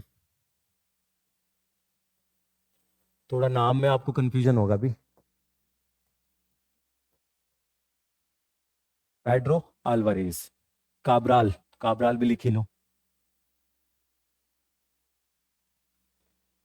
एक तो हमको हिंदी में लिखना है, प्लस ये इंडियन है ही नहीं, पुर्तगाली है, तो नाम भी थोड़ा ऐसे ही होगा।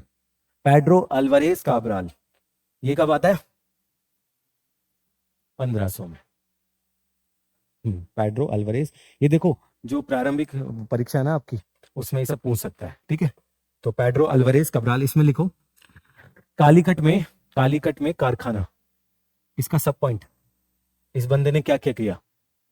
हाँ, कालीकट में क्या खोला इन्होंने? कारखाना खोला, फैक्ट्री खोली। फैक्ट्री लिख लो, कारखाना लिख लो, जो भी आपको ठीक लगे, क्योंकि कहीं बुक में आपको कारखाना लिखा हुआ मिलेगा, कहीं आपको फैक्ट्री लिखा हुआ मिलेगा हिंदी में ही, ठीक है। इसी में लिखो, अरब जहाजों पर कब्जा किया, अरब जहाजों पर कब्जा किया, और कालीकट पर बमबारी, कालीकट पर बमबारी। हाँ, अभी थोड़ा डराएंगे धमकाएंगे, ठीक है। और इनकी अरबों से दुश्मनी है पहले से ही पुर्तगाली की, धार्मिक युद्ध भी है इनका आपस में, ठीक है। क्रूसेड का नाम सुना है? क्रूसेड नहीं सुना? क्रूसेड, मैं इस टॉपिक में जाना नहीं चाह रहा, चलो सुन लो। क्रूसेड में क्या हुआ था? धार्मिक युद्ध हुआ था। जो क्रिश्चियन, जो ईसाई धर्म के लोग हैं, उनके जो पॉलिटिकल लीडर हैं, उन लोगों ने क्रूसेड किया था, मतलब धार्मिक युद्ध किया था मुसलमानों के खिलाफ, ठीक है। तो उसमें जेरूसलेम वगैरह, उस पर कब्जा किया गया था, ठीक है। उसमें आपने सलाहुद्दीन वगैरह नाम सुना होगा, तो वही जंगें हैं सारी, ठीक है। तो यही क्रूसेड, जब भारत में जो है दूसरे जो बिजनेसमैन जो आ रहे हैं यहाँ पर, वो अरब भी हैं, चाइना वाले भी हैं, और अरबों से इनकी पुरानी दुश्मनी है, क्योंकि वो तुर्क वाला जो एरिया था, जो इस्तांबुल वाला मैंने बताया था मैप, वहां पे कब्जा कर लिया था, वहां अरब भी, अरब लोग भी थे, उनको ज्यादा फायदा हो रहा था, क्योंकि वो इस्लामिक चीजें हो रही हैं, समझ आ रहा है ना। तो वो दुश्मनी है यहाँ पर निकालेंगे भारत में आने के बाद। और चीज ये है कि अरबों का जो जहाज होता है, समुद्री जहाज, वो नॉर्मल सीधे साधे होते हैं। इनके जो जहाज होता है उन पर तोपें होती है, पिक्चर वगैरह मूवी वगैरह देखी होंगी आप लोगों ने, ठीक है। तो तोपें होती हैं, तो ये ज्यादा आक्रमणकारी होंगे, ठीक है। और यही आगे एक रीजन भी बनेगा। तो पेड्रो अल्वारेज काब्राल हो गया 1500, कालीकट वाला इशू हो गया। तीसरा लिखो अब, वास्को डिगामा की वापसी 1501। वास्को डिगामा ऊपर लिखा हुआ है, इसमें लिखो पॉइंट, जमोरिन, जोमोरिन ऊपर लिखा है ना, समुद्री जमोरिन, वही उसका नाम लिखो। जमोरिन और वास्को डिगामा के बीच संबंध खराब होना, जोमोरिन और वास्को डिगामा के बीच संबंध खराब हो गए या होना, जो भी लिखो आप। क्योंकि वास्को डिगामा क्या बोला है, अरब व्यापारी जो है उनको हटा दो आप कालीकट के यहां से। इंग्लिश में पढ़ोगे तो कैलीकट, हिंदी में पढ़ोगे तो कालीकट, ठीक है। तो ये क्या बोल रहा है, अरब व्यापारी को हटा दो यहां से, उनको बिजनेस मत करने दो, ठीक है। उसके ऊपर जोमोरिन नहीं मानेगा, तो इसमें इनके जो रिलेशन है वो खराब हो जाएंगे, ठीक है। तो फिर वही बमबारी वगैरह फिर चलती रहेगी। नेक्स्ट लिखो।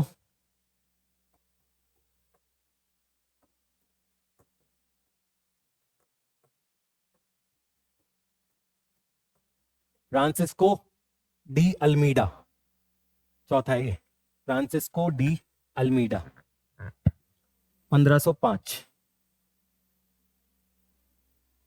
ये प्रारंभिक के लिए जरूरी है ये वाले पॉइंट्स, ठीक है। फ्रांसिस्को डी अल्मीडा, हाँ अभी बता रहा हूं ना, पहले ये लिखो 1505। देखो पहले गवर्नर, पुर्तगालियों के पहले गवर्नर है यहाँ पर, ठीक है। वास्को डी गामा सिर्फ एक बिजनेसमैन की तरह आया था, आया व्यापारी की तरह और चला गया। जो गवर्नर बनेगा पुर्तगाली का पहला, वो कौन है? अल्मीडा, ठीक है। तो ये कब आता है? 1505 में। इसी में लिखो दूसरा, इसी अल्मीडा के अंदर ही लिखो पॉइंट एक और, पुर्तगालियों की हार, पुर्तगालियों की हार, ब्रैकेट में लिखो गुजराती सुल्तान, गुजरात का सुल्तान और मिस्र के सुल्तान। मिस्र, इजिप्ट, गुजरात का सुल्तान और मिस्र का सुल्तान, ये एक हो जाते हैं और पुर्तगालियों को हरा देते हैं, ठीक है। सुल्तान बहादुर शाह था, अभी लिखवाऊंगा आगे आएगा, ठीक है। ये दोनों मिलते हैं मिस्र वाले और गुजरात वाले, क्योंकि इनका बिजनेस होगा, ट्रेड होगा आपस में। तो इन लोगों ने पुर्तगालियों की हरकतें देखी और उसको हरा दिया। इसी में एक लिखने की जरूरत नहीं है, अल्मीडा का बेटा भी मर जाता है इसमें, ठीक है, युद्ध में। तो और ज्यादा गुस्सा हो जाएंगे फिर वो लोग। फिर देखो नेक्स्ट पॉइंट इसी के अंदर, अल्मीडा के अंदर, ब्लू वाटर पॉलिसी, हिंदी में ही लिखना है, ब्लू वाटर पॉलिसी, इंग्लिश में ब्रैकेट में लिख लेना ब्लू वाटर पॉलिसी। कहीं कहीं आपको दोनों लिखने पड़ेंगे, ठीक है। ब्लू वाटर पॉलिसी, ये भी किसने शुरू की? अल्मीडा ने। इसको कारताज प्रणाली भी कहते हैं, कभी कंफ्यूजन मत होना, लिख लो यहीं पर ही।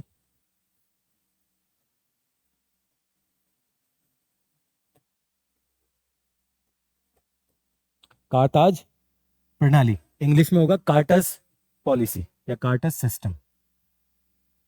पता है किसी को क्या होता है ये?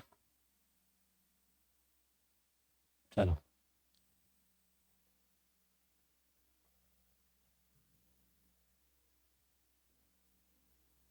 अफ्रीका है, एशिया है, भारत है, ठीक है, इतना तो क्लियर है।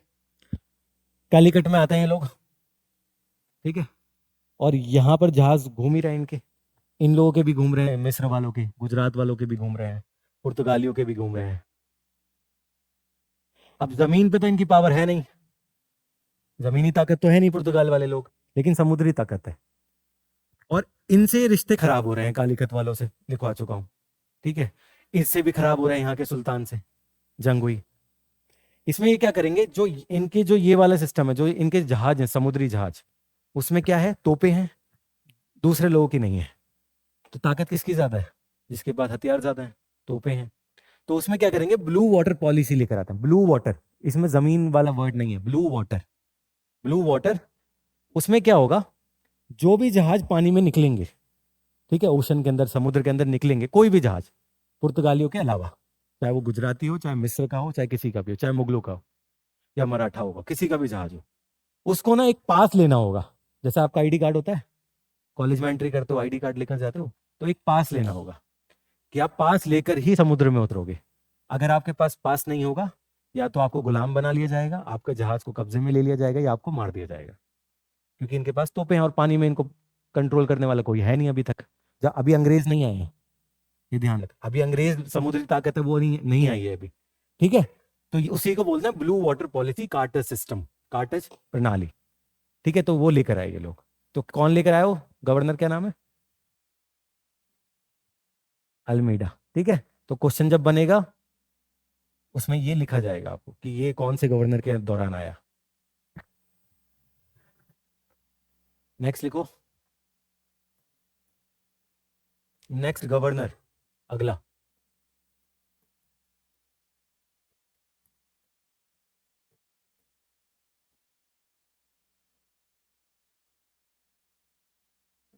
अल्फांसो डा अल्बुर्कक। वैसे पढ़ने में ये पढ़ा जाता है अल्फांसो डे अल्बुर्की, ठीक है, तो उसमें कंफ्यूज नहीं होना है।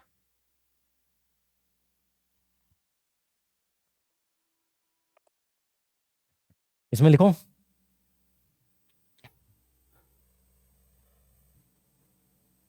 1510 में 1510 गोवा पर कब्जा।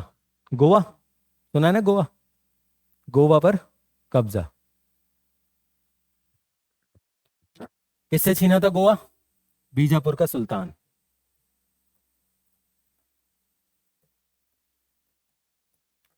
इसको हराता है और गोवा पे, हाँ, बीजापुरी सुल्तान बना, इतना लिख लो बहुत है। ये जरूरी ये है कि आपको किसने कब्जा किया गोवा पर, वो कौन था, वो याद रखना है। अल्फांसो दी अल्बुर्की पढ़ते हैं, लिखते वैसे हैं। क्योंकि पुर्तगाली वर्ड है ना वो, उसका तो पढ़ने में और लिखने में फर्क होगा। नेक्स्ट लिखो खाड़ी। इसी में खाड़ी क्षेत्र में, खाड़ी, खाड़ी सुना ना, खाड़ी देश, खाड़ी क्षेत्र में लकड़ी के व्यापार पर प्रतिबंध। खाड़ी क्षेत्र में लकड़ी के व्यापार पर प्रतिबंध। ये ताकत बनाएगा पुर्तगालियों की। नेक्स्ट लिखो इसने पुर्तगाली पुरुषों को भारतीय महिलाओं से विवाह हेतु प्रोत्साहित किया। भारतीय महिलाओं से विवाह को का प्रोत्साहित किया, ठीक है, ये तो लिख लोगे, अपने वर्ड्स में लिख लो, कोई दिक्कत नहीं है। इसी में लिखो अगला, अलेक्जेंडर के बाद, सुना है अलेक्जेंडर, सिकंदर भी बोलते हैं जिसको। अलेक्जेंडर के बाद लिख लो, अलेक्जेंडर के बाद पहला यूरोपीय। अगर आप दिल्ली जैसे शहर में बजट में आईएएस की तैयारी करना चाहते हैं तो इस वीडियो को एंड तक जरूर देखें। ये है बनो आईएएस। इसको रन करने वाले हैं UPSC qualified ex civil servant and Jamia RCA alumni. यहाँ की फैकल्टी को ना केवल यूपीएससी एग्जाम का एक्सपीरियंस है बल्कि पढ़ाने का भी सालों का एक्सपीरियंस है। ये एक्सपर्ट फैकल्टी हर टॉपिक को अच्छे से एक्सप्लेन करते हैं, उसके बाद हर टॉपिक को डिक्टेट करते हैं ताकि आपके पास अपने खुद के हैंड रिटन नोट्स हो। साथ ही क्लास में प्रीलिम्स और मेंस के प्रीवियस ईयर क्वेश्चन को सॉल्व किया जाता है और डिस्कस भी किया जाता है। यहाँ पे आपको सिविल सर्वेंट्स जैसे कि आईएएस, आईआरएस और एक्स सिविल सर्वेंट्स साथ के साथ जामिया आरसी के एलुमनाई आपको पर्सनल मेंटरशिप देते हैं। डेली आंसर राइटिंग जो कि सारे टॉपर्स रिकमेंड करते हैं, इस पर यहाँ पे बहुत फोकस किया जाता है जो कि बाकी कोचिंग्स में नहीं होता है। इसके साथ ही आपको मिलती है प्रीलिम्स और मेंस की टेस्ट सीरीज जो आपको एग्जाम के लिए रेडी करती है। यहाँ के अगर हाईलाइट्स की बात करें तो स्मॉल बैच साइजेस जिसमें 60 स्टूडेंट्स होते हैं और जीएस कोर्स के साथ आपको एसए और सीसैट की क्लासेस भी होती है जिसके लिए आपको अलग से पे करने की जरूरत नहीं है। और ये लोकेटेड है सुखदेव विहार मेट्रो स्टेशन के बिल्कुल सामने। तो देर किस बात की, आज ही स्टार्ट करें और अपने यूपीएससी के सपने को साकार करें। थैंक यू फॉर वॉचिंग बनो आईएएस।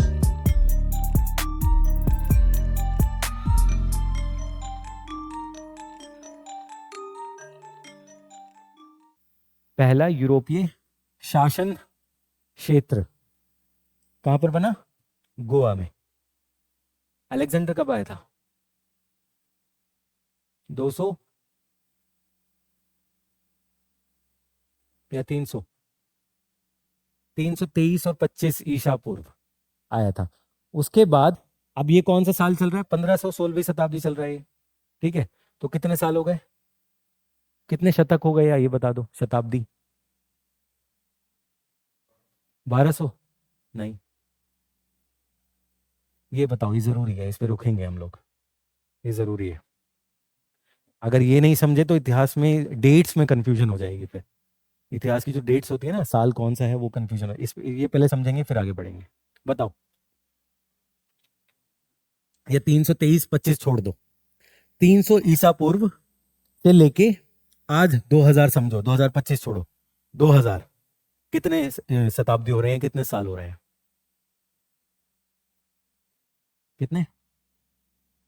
कितना नहीं, कितनी शताब्दी हो रहे हैं? शताब्दी तो समझ रहे हो ना कितना होता है? 100 साल।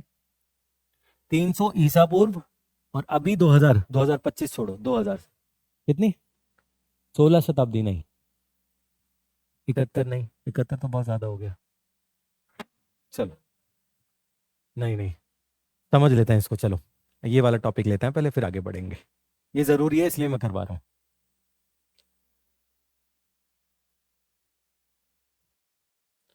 ये हो गया 0। जब ईसा, सुना है ना, ईसा पूर्व, ईसा का जब जन्म हुआ उनके टाइम का पीरियड को हम 0 लेते हैं। अभी क्या चल रहा है? 2025, 2000 लेके चलो, 25 हटाओ। तो ये 2000 कहां से है? इस 0 से, ईसा के आने के बाद 2000 साल चल रहा है अभी। ये समझ आ गया? अब जब हम बोलते हैं ईसा पूर्व, उसको इंग्लिश में बोलते हैं बीसी, बिफोर क्राइस्ट। वो होता है ये 0 से पहले। और मैंने क्या बोला? 300 कंसिडर करो अलेक्जेंडर, वैसे 325 और 23 है, 300 लेके चलो आप समझने के लिए। वो ईसा पूर्व है, मतलब ये 0 से पहले है। बीसी लिखते हैं वैसे उसको, ईसा पूर्व हिंदी में लिखते हैं 300। अब मुझे बताओ कितने साल हो रहे हैं? 23। समझे? अब समझ आ रहा है ना ये क्या मैं बोलना चाह रहा हूं? ये इंपॉर्टेंट है, ये बहुत बेसिक चीज है। ये नहीं समझोगे तो गड़बड़ हो जाएगी आगे। अब ये हो गया 2000 साल, तो यही हो गए, मतलब 2000 का मतलब 20 शताब्दी हो गई, और 300 पीछे वाली है। ठीक है। अब अगर मैं बोलूं कि अलेक्जेंडर 323 और 25 के अराउंड आया, 323 325 ईसा पूर्व आया, आज चल रहा है 2025। अब बताओ कितने साल हो रहे हैं? दोनों को जोड़ दो, 2025 और 325 लेके चलो, चलो कितना हो रहा है? सही जोड़ा है ना मैंने? हाँ, इतने साल हो गए। समझ आ रहा है? अब मैं बोलूं, जो सिंधु घाटी सभ्यता है, हड़प्पन जो सभ्यता है, वो आई थी करीब, वैसे एग्जैक्ट नहीं है, बिल्कुल कंफर्म नहीं है, लेकिन हम कंसिडर करते हैं कि ऐसा है 2700, सोच के चलो। ये ईसा पूर्व है, 2700 ईसा पूर्व। आज के 2000 साल यहां पर है और 2700 साल यहां पर है, 0 से पहले। तो ये कितना साल पुराना हो गया हड़प्पा सभ्यता? 2000 तो 0 से पहले ही हो गया, 2700, और 2000 0 के बाद हो गया, तो कितना हो गया टोटल? 4700। ठीक है, सिंपल सी सेट। तो हड़प्पा सभ्यता कब, कितनी पुरानी है? 4700 साल पुरानी। समझ आ रहा है ना मैं क्या कहना चाह रहा हूँ? जी चलो,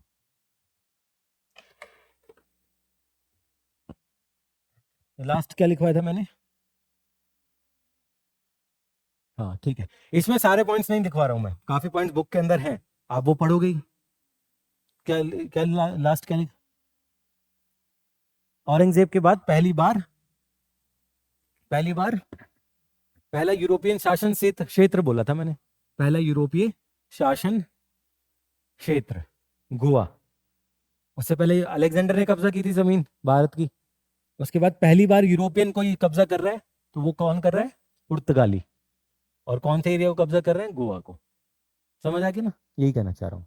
और इसके ना बहुत सारे पॉइंट्स बुक के अंदर हैं, मैं सब नहीं लिखवा रहा हूँ, मैं छोटे छोटे पॉइंट से, क्योंकि हमारे मुख्य परीक्षा ज्यादा फोकस होगा। ठीक है, चलो आगे बढ़ो। एक पॉइंट और लिख लो, पुर्तगाली का लिखो जनरल, अलग से एक पॉइंट लिखो। पुर्तगालियों ने नई फसलों की उपज स्टार्ट की, शुरू की। यहां पर नई फसलों की उपज शुरू की, जैसे बताओ, अभी क्वेश्चन भी आया था। नहीं, कपास नहीं, कपास भारत का है, बताओ।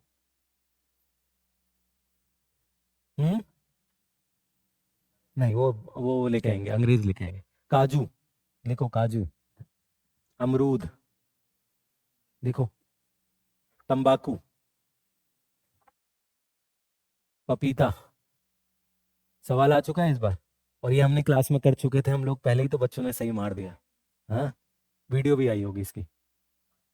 काजू, अमरूद, पपीता, और भी हैं, बस ये 3 4 लिख लो, बहुत है। तंबाकू भी, हाँ तंबाकू भी लिखवाया। ठीक है, ये हमने क्लास में कर लिया था, और इस बार क्वेश्चन भी आया है। ठीक है, सीधा सीधा कि पुर्तगालियों ने क्या क्या लेकर, कौन कौन सी ये फसलें लेकर आए यहाँ पर। ठीक है, क्वेश्चन आया था वो हमने पहले ही कवर कर लिया था। ठीक है, चलो अब नेक्स्ट लिखो। नेक्स्ट गवर्नर लिखना है। अब कौन सा है? Nino do Cunha. Nino do, थोड़े नाम अभी ऐसे ही हैं, कुछ कर नहीं सकते। नीनो डो कुन्हा, इसमें लिखो क्या किया इसने।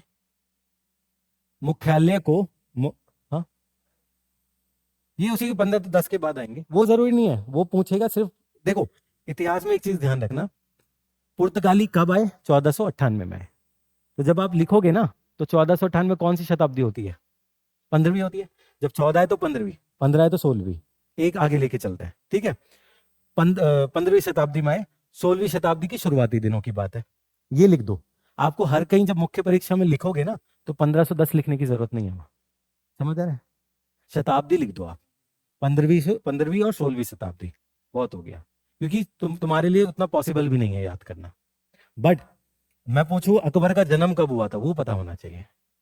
बाबर भारत में कब आया हुआ था, वो पता होना चाहिए। ठीक है, जो जरूरी होगा वो मैं लिखवा दूंगा अच्छे से। ठीक है, सब नहीं लिखना। हाँ, अब इसमें ये है कि पहले गवर्नर कौन था, तो वो लिखवा चुका हूँ। दूसरा फिर सेकंड थर्ड कौन है, पहले कौन आया, वो लिखवा चुका हूँ। ठीक है, नीनो देख कन्हा में लिखो। मुख्यालय को कोचिन से, कोचिन था ना इनका पहला जहां पर आए थे, कैलिकट कोचिन। मुख्यालय को कोचिन से गोवा में स्थानांतरित किया। कोचिन में था, वहां से कहां लेकर आ गए? मतलब इनकी राजधानी क्या बन गई अब? गोवा। पहले कोचिन था। अगला लिखो। पुर्तगाली नागरिकों को हुगली में बसाया। हुगली कहां पर है? हुगली आराम से, कोई नहीं। हुगली कहां पर है? हाँ, हुगली नदी कहां पर है? कलकत्ता के पास। कोलकाता बोला आपने, चुप हो गए लेकिन आप। ठीक है, हुगली में बसाया। पुर्तगालियों को कहां बसाया? हुगली में। अगला लिखो। पुर्तगालियों ने बहादुर शाह की हत्या की, हत्या कर दी।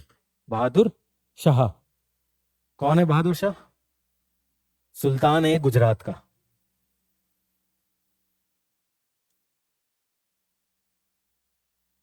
बहादुर शाह की हत्या कर दी। अब मैं थोड़ी स्टोरी बता देता हूँ, वैसे लिखने की जरूरत नहीं है। मुगल शहंशाह हुमायूं, पता है? हुमायूं और बहादुर शाह की जंग होती है। तो जंग जब होती है तो उसमें मुगल शहंशाह हुमायूं ताकतवर है उसमें, और बहादुर शाह थोड़ा कमजोर है। तो गुजरात को जब कब्जा करना होता है हुमायूं को, तो बहादुर शाह पर आक्रमण होता है। और उसमें बहादुर शाह क्या करता है? पुर्तगालियों की मदद लेता है, क्योंकि वो इसी टाइम मुगल पावर में भी जा रहे हैं। शुरुआती दिनों की बात है मुगलों की। ठीक है, 1526 के बाद, हम वही टाइम पीरियड है, हम उसी शताब्दी की बात कर रहे हैं जब मुगल आए थे इंडिया में। पहले पुर्तगाली आए, मुगल बाद में, ये ध्यान रखना।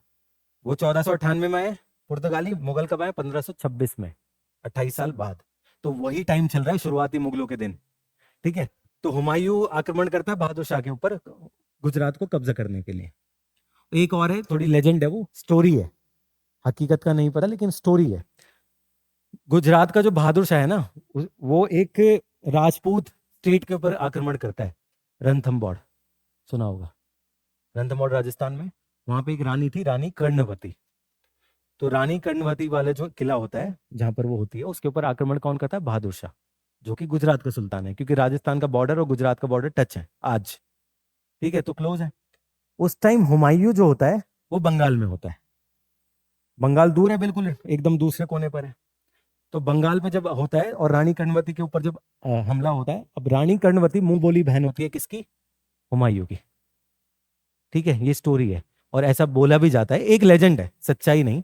लेजेंड ये भी है कि रक्षाबंधन वहीं से शुरू होता है। ठीक है, तो उसमें रानी कर्णवती राखी भेजती है किसको? हुमायूं को। बट हुमायूं होता कहां पर है? बंगाल में, बहुत दूर, और करीब करीब 2200-2500 किलोमीटर दूर। तो जब तक हुमायूं वापस आता है, तो रानी कर्णवती जौहर कर चुकी होती है। मतलब रणथंबोर, ये जो इलाका है, उन सब के ऊपर जो मेवाड़ वाला इलाका है उस पर कब्जा कर चुका होता है बहादुर शाह, और रानी कर्णवती जौहर कर चुकी होती है। तो यहाँ से दुश्मनी पहले ही बन चुकी होती है। फिर हुमायूं जब यहाँ आता है तो गुजरात को कब्जा भी करना है उसको, तो वो आगे बढ़ जाता है, फिर गुजरात को कब्जा करता है, बहादुर शाह के ऊपर आक्रमण करता है, बहादुर शाह हारता है, पुर्तगालियों के पास जाता है, मदद लेता है। पुर्तगालियों जब गुजरात कब्जा हो जाता है तो पुर्तगाली और बहादुर शाह की बनती नहीं है। कुछ एरिया होते हैं जिनको मांग रहा होता है पुर्तगाल वाले लोग, बसीन वगैरह, तो मांगते हैं, उसके ऊपर बात बनती नहीं है, बहादुर शाह को अपने जहाज पे बुला के मार देता है। तो किसने मारा था ये क्वेश्चन आ चुका है, ठीक है। तो जो मैं स्टोरी बताता हूँ वो जरूरी है, स्टोरी है ये, यही क्वेश्चन आ चुका है, बहादुर शाह को किसने मारा था? पुर्तगालियों ने मारा, ठीक है। ये लग रहा होगा आपको कि बस ऐसे ही हो रहा है, लेकिन सब इंपॉर्टेंट होता है। तो कुछ कुछ चीजें ना आप साइड में लिख लिया करो जो आपको ठीक लगे, ठीक है। तो बहादुर शाह को किसने मारा पुर्तगाली, तो हो गया। चलो आगे लिखते हैं। हाँ, एक हेडिंग दो, मेन हेडिंग, ये वाला गवर्नर वाले पॉइंट्स हो गए। अब लिखो, एक हेडिंग लिखो, पुर्तगालियों के लिए अनुकूल परिस्थितियां।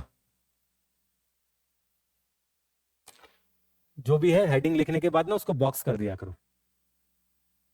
पुर्तगालियों के लिए अनुकूल परिस्थितियां। अब ये पुर्तगाली लोग यहाँ जमीन भी कब्जा कर लिए हैं, दूर देश से आए हैं, ठीक है। तो क्या है ऐसा, क्या रीजन है? कारण तो होंगे ना उसके बहुत सारे, ऐसा कैसे हो गया भाई? तो लिखो, पहला लिखो, उनके पास, उनके जहाजों में क्या था? तोपें थी, तोप या तोप का इस्तेमाल। अपनी लैंग्वेज में लिख लो, कोई दिक्कत नहीं है, ठीक है। लैंग्वेज अपनी अपनी लिख लिया करो, कोई बात नहीं, पॉइंट समझ लिया करो बस। क्या थी उनके जहाजों में? तोपें। तो समुद्र में तो ताकतवर हैं ये लोग। जो हिंदुस्तानियों के जहाज हैं वो सिंपल सिंपल है, कुछ नहीं है, बस बिजनेस हो रहा है वहां से। समझ आ गया? तो तोपें थी इनके पास, देखा होगा फिल्मों में, देखा होगा जैक स्पैरो वगैरह, देखा होगा पायरेट्स ऑफ कैरिबियन वगैरह फिल्म में, ठीक है। नेक्स्ट लिखो, भारतीयों में संगठन और एकता की कमी। संगठन और एकता की कमी, संगठन की या एकता की कमी, अपने हिसाब से लिख लो। अगला पॉइंट लिखो, नेक्स्ट, उत्तर भारत का विभाजित होना। उत्तर भारत का विभाजित होना, या फिर विभाजित सत्ता, विभाजित सत्ता, जो भी लिखना हो आपको अपने हिसाब से लिख लो। उत्तर भारत टूटा हुआ है, कैसे टूटा हुआ है? मुगल तो सीमित है कुछ दिल्ली के आसपास, मराठा भी टूट चुके हैं, ठीक है। और उधर बंगाल वाले लोग अलग अपना लाइफ जी रहे हैं, अवध वाले अलग हैं, सिख अलग हैं, ठीक है। तो ये टॉपिक भी है, ये कराऊंगा मैं, अच्छे से कराऊंगा, ठीक है, मुख्य परीक्षा के लिए कराऊंगा। ये सीधी सीधी चीजें हैं कि जो भारत है, देखो, जब आधुनिक भारत या इतिहास का कोई भी चैप्टर होता है, चाहे तुम्हारा मध्यकालीन भारत हो, चाहे प्राचीन भारत हो, या आधुनिक भारत हो, इसमें जो नक्शा यूज करोगे, मैप यूज करोगे, वो 1947 से पहले का यूज करोगे, आज वाला यूज नहीं करोगे, ठीक है। तो इसमें नक्शा सिंपल है, यहां तक जाएगा, पाकिस्तान वाला रीजन भी अपने में ले लेते हैं हम लोग, अखंड भारत बनाएंगे, और ये, ठीक है, यहाँ कश्मीर वाला रीजन है, ठीक है, आगे तक जा रहे हैं। अब इसमें क्या है, यहां पर कौन है? सिख, यहां राजपूत है, यहां पर मुगल है, यहाँ अवध वाले लोग हैं, नवाब, यहाँ बंगाल वाले लोग हैं, नवाब, यहाँ निजाम है, ये बना लेना, मैसूर काम आएगा आगे। 2018 या 19 में पहला ही सवाल था इसके ऊपर, इस मैप के ऊपर, ठीक है, मुख्य परीक्षा में 10 मार्क का। मैसूर, राजपूत, यहाँ मराठा है, फिर और बहुत सारे छोटे छोटे हैं। तो ये वाला जो एरिया है ना, ये ताकत वाला एरिया है, मुगल है, मराठा है, सिख है, बट टूटे हुए हैं, एकता नहीं है। जो आज बात करते हैं ना हम, यूनिटी, एकता वगैरह सब बातें करते हैं, वो नहीं है। और पुर्तगाली यहाँ पे आगे, यहाँ पूरा कब्जा किया हुआ है समुद्र पे। तो ये लोग इतना नहीं है कि मिलकर इनको हटा दें यहाँ से, इतना नहीं हो पाया, क्योंकि इनकी अपनी आपस में लड़ाई चल रही है। मराठा मुगल की हो रही है, मुगल सिखों की हो रही है, मैसूर निजाम की हो रही है, मैसूर टीपू सुल्तान मराठाओं की हो रही है, ठीक है, इनके आपस में जंग चल रही है। तो इसमें फायदा बाहर वाले ही उठाएंगे, जाहिर सी बात है, घर घर की कहानी है ये तो, ठीक है।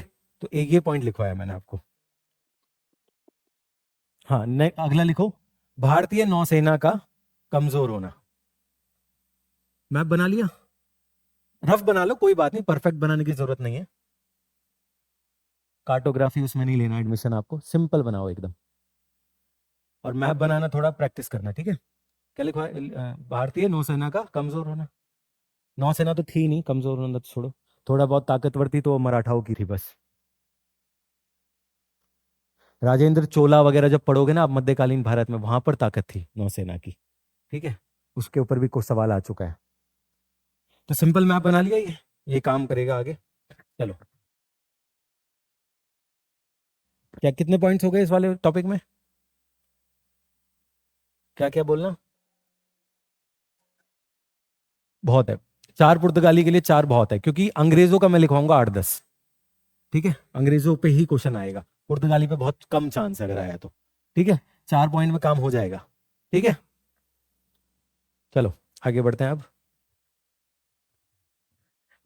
हाँ, एक हेडिंग दो, धार्मिक नीति।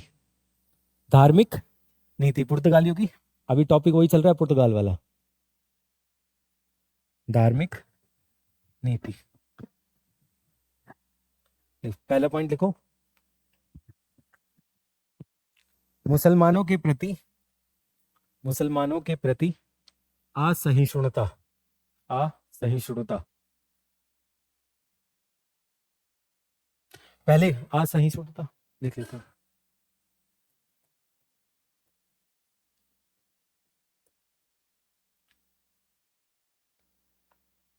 मतलब नफरत करते हैं पहले से ही, क्योंकि वहां लड़ाई हो चुकी है ना 1453 वाली, तो वहां से ही दिक्कत चल रही है। फिर जेरूसलेम का इशू, उसमें हम जाएंगे नहीं, वो हमें नहीं करना, ठीक है, इतना बहुत है। शुरू हिंदुओं को शुरू में सपोर्ट करेंगे ये लोग, हिंदुओं, क्योंकि मुसलमानों के अगेंस्ट काम करना है, हिंदुओं को सपोर्ट करेंगे। लेकिन बाद में जब यहाँ पर टिकेंगे ना, जब अपना राज्य स्थापित कर लेंगे, उसके बाद फिर हिंदुओं के अगेंस्ट भी यही काम होगा, ठीक है, गोवा में। फिर वहां जो ईसाई धर्म है उसको पुश करेंगे, ठीक है। तो उसमें लिखो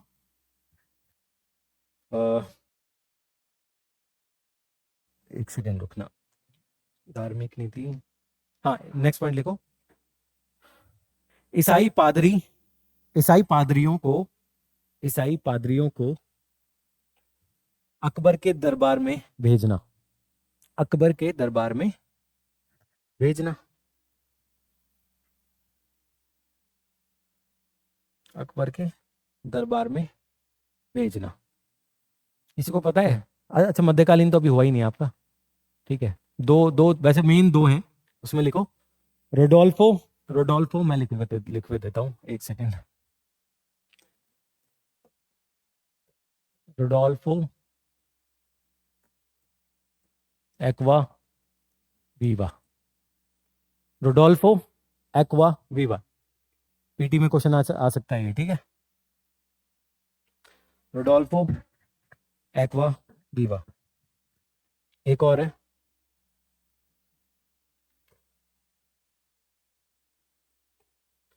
मॉन्सोरेटी रोडोल्फो एक्वाविवा मॉन्सोरेटी। इन पादरियों को भेजता है किसके दरबार में? अकबर के दरबार में। तो पुर्तगाली भी हैं, मुगल्स भी हैं ऊपर, ठीक है, ध्यान आ रहा है।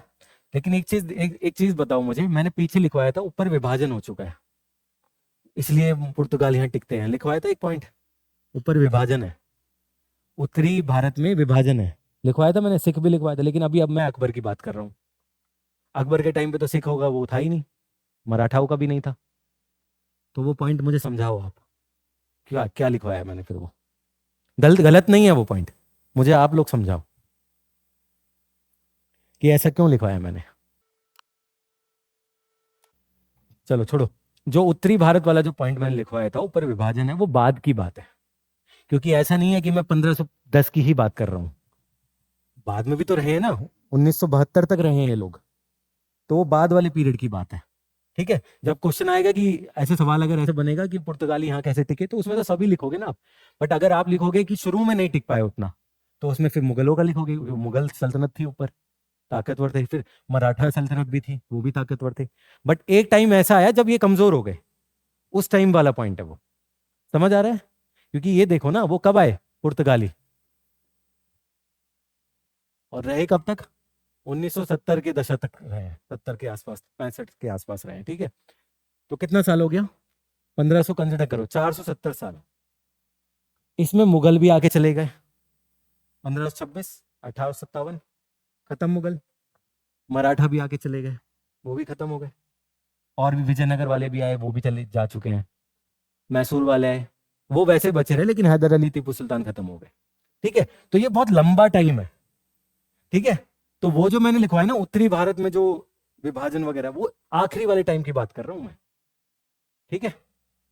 चलो अभी हम पुर्तगाली की बात करेंगे। तो पुर्तगाल ये है, उसमें एक छोटा सा एक इवेंट हुआ था जिसमें वो अकबर के टाइम पे वो गए थे, तो वो अलग पॉइंट है, समझ आ रहा है ना।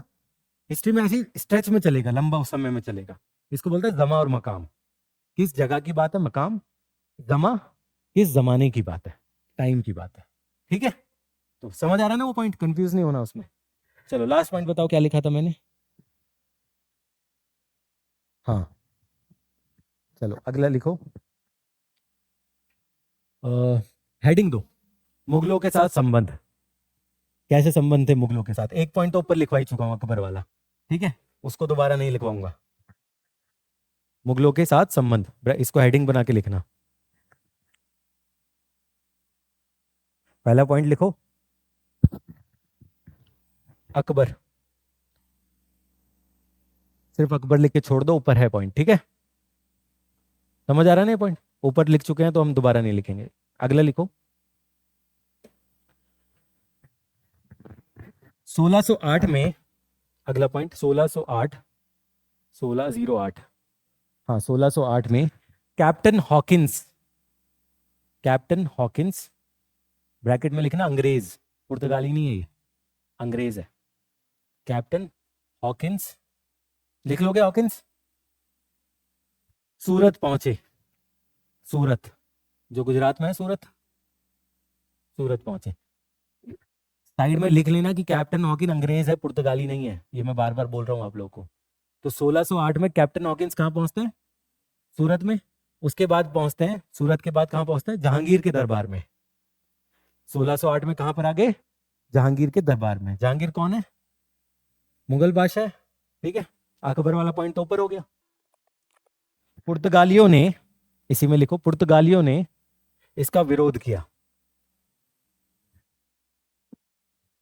पुर्तगालियों ने कैप्टन हॉकिंस का विरोध किया कि वो, अब ये अंग्रेज है ना, कंपटीशन बन रहा है, बिजनेस में कंपटीशन ला रहे हैं ना अंग्रेज, ये लोग यहां पर आ जाएंगे तो कंपटीशन बढ़ेगा, जो पुर्तगाली लोग कर रहे थे उनसे कंपटीशन हो गया, तो वो ब्लू वाटर पॉलिसी वो सब खत्म होगा, अंग्रेज आ गए हैं, ठीक है। हाँ, तो पुर्तगाली विरोध कर रहे हैं कि जो अंग्रेज है वो ना जाए मुगलों के पास, क्योंकि मुगल शहंशाह है, वही परमिशन देंगे ट्रेड यहाँ पे बिजनेस करने का। सूरत वगैरह सब मुगलों के पास है, ठीक है, बंगाल मुगलों के पास है, तो परमिशन कौन देगा, मुगल देंगे। तो कैप्टन हॉकिंस जो कि एक अंग्रेज है, वो अगर मुगल के दरबार में पहुंच गया तो वो परमिशन ले लेगा, परमिशन ले लेगा तो बिजनेस करेगा, बिजनेस करेगा तो कंपटीशन बढ़ेगा। किसके खिलाफ कंपटीशन बढ़ेगा, पुर्तगालियों के। तो इतना भी होता है कि पुर्तगाली कोशिश करते हैं कि ये पहुंचे ही ना, रोक रास्ते में इसको मारने मारने की कोशिश भी करते हैं, ठीक है। तो यहां पर क्या होता है, जहांगीर ना 400 नंबर की मनसब देता है, किसको, हॉकिंस को। कितना, लिख लो ब्रैकेट में लिख लो 400।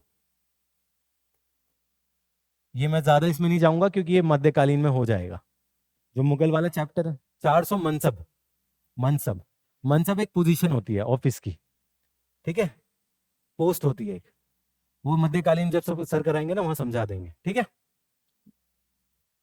400 मनसब किसको दिया, कैप्टन हॉकिंस को, मतलब सपोर्ट मिल गया मुगल का। और सैलरी भी इसकी फिक्स, वेतन भी फिक्स करते हैं इसका, कितना, 30,000 रुपए। अभी भी हम कैंपस प्लेसमेंट लेते हैं तो 30,000 40,000 की नौकरी मिलती है, कैप्टन हॉकिंस को 30,000 की उस टाइम पे मिल रही है, समझ आ रहा है। 400 वेतन। ये बोलते हैं कि जब अकबर का पीरियड था यहाँ पर, अकबर औरंगजेब तक, जो मुगल सूबेदार की जो वेतन था, मुगल सूबेदार का जो वेतन था, वो इंग्लैंड के राजा की पूरी सैलरी जितने भी इनकम होती है उससे ज्यादा है, था उस टाइम पर।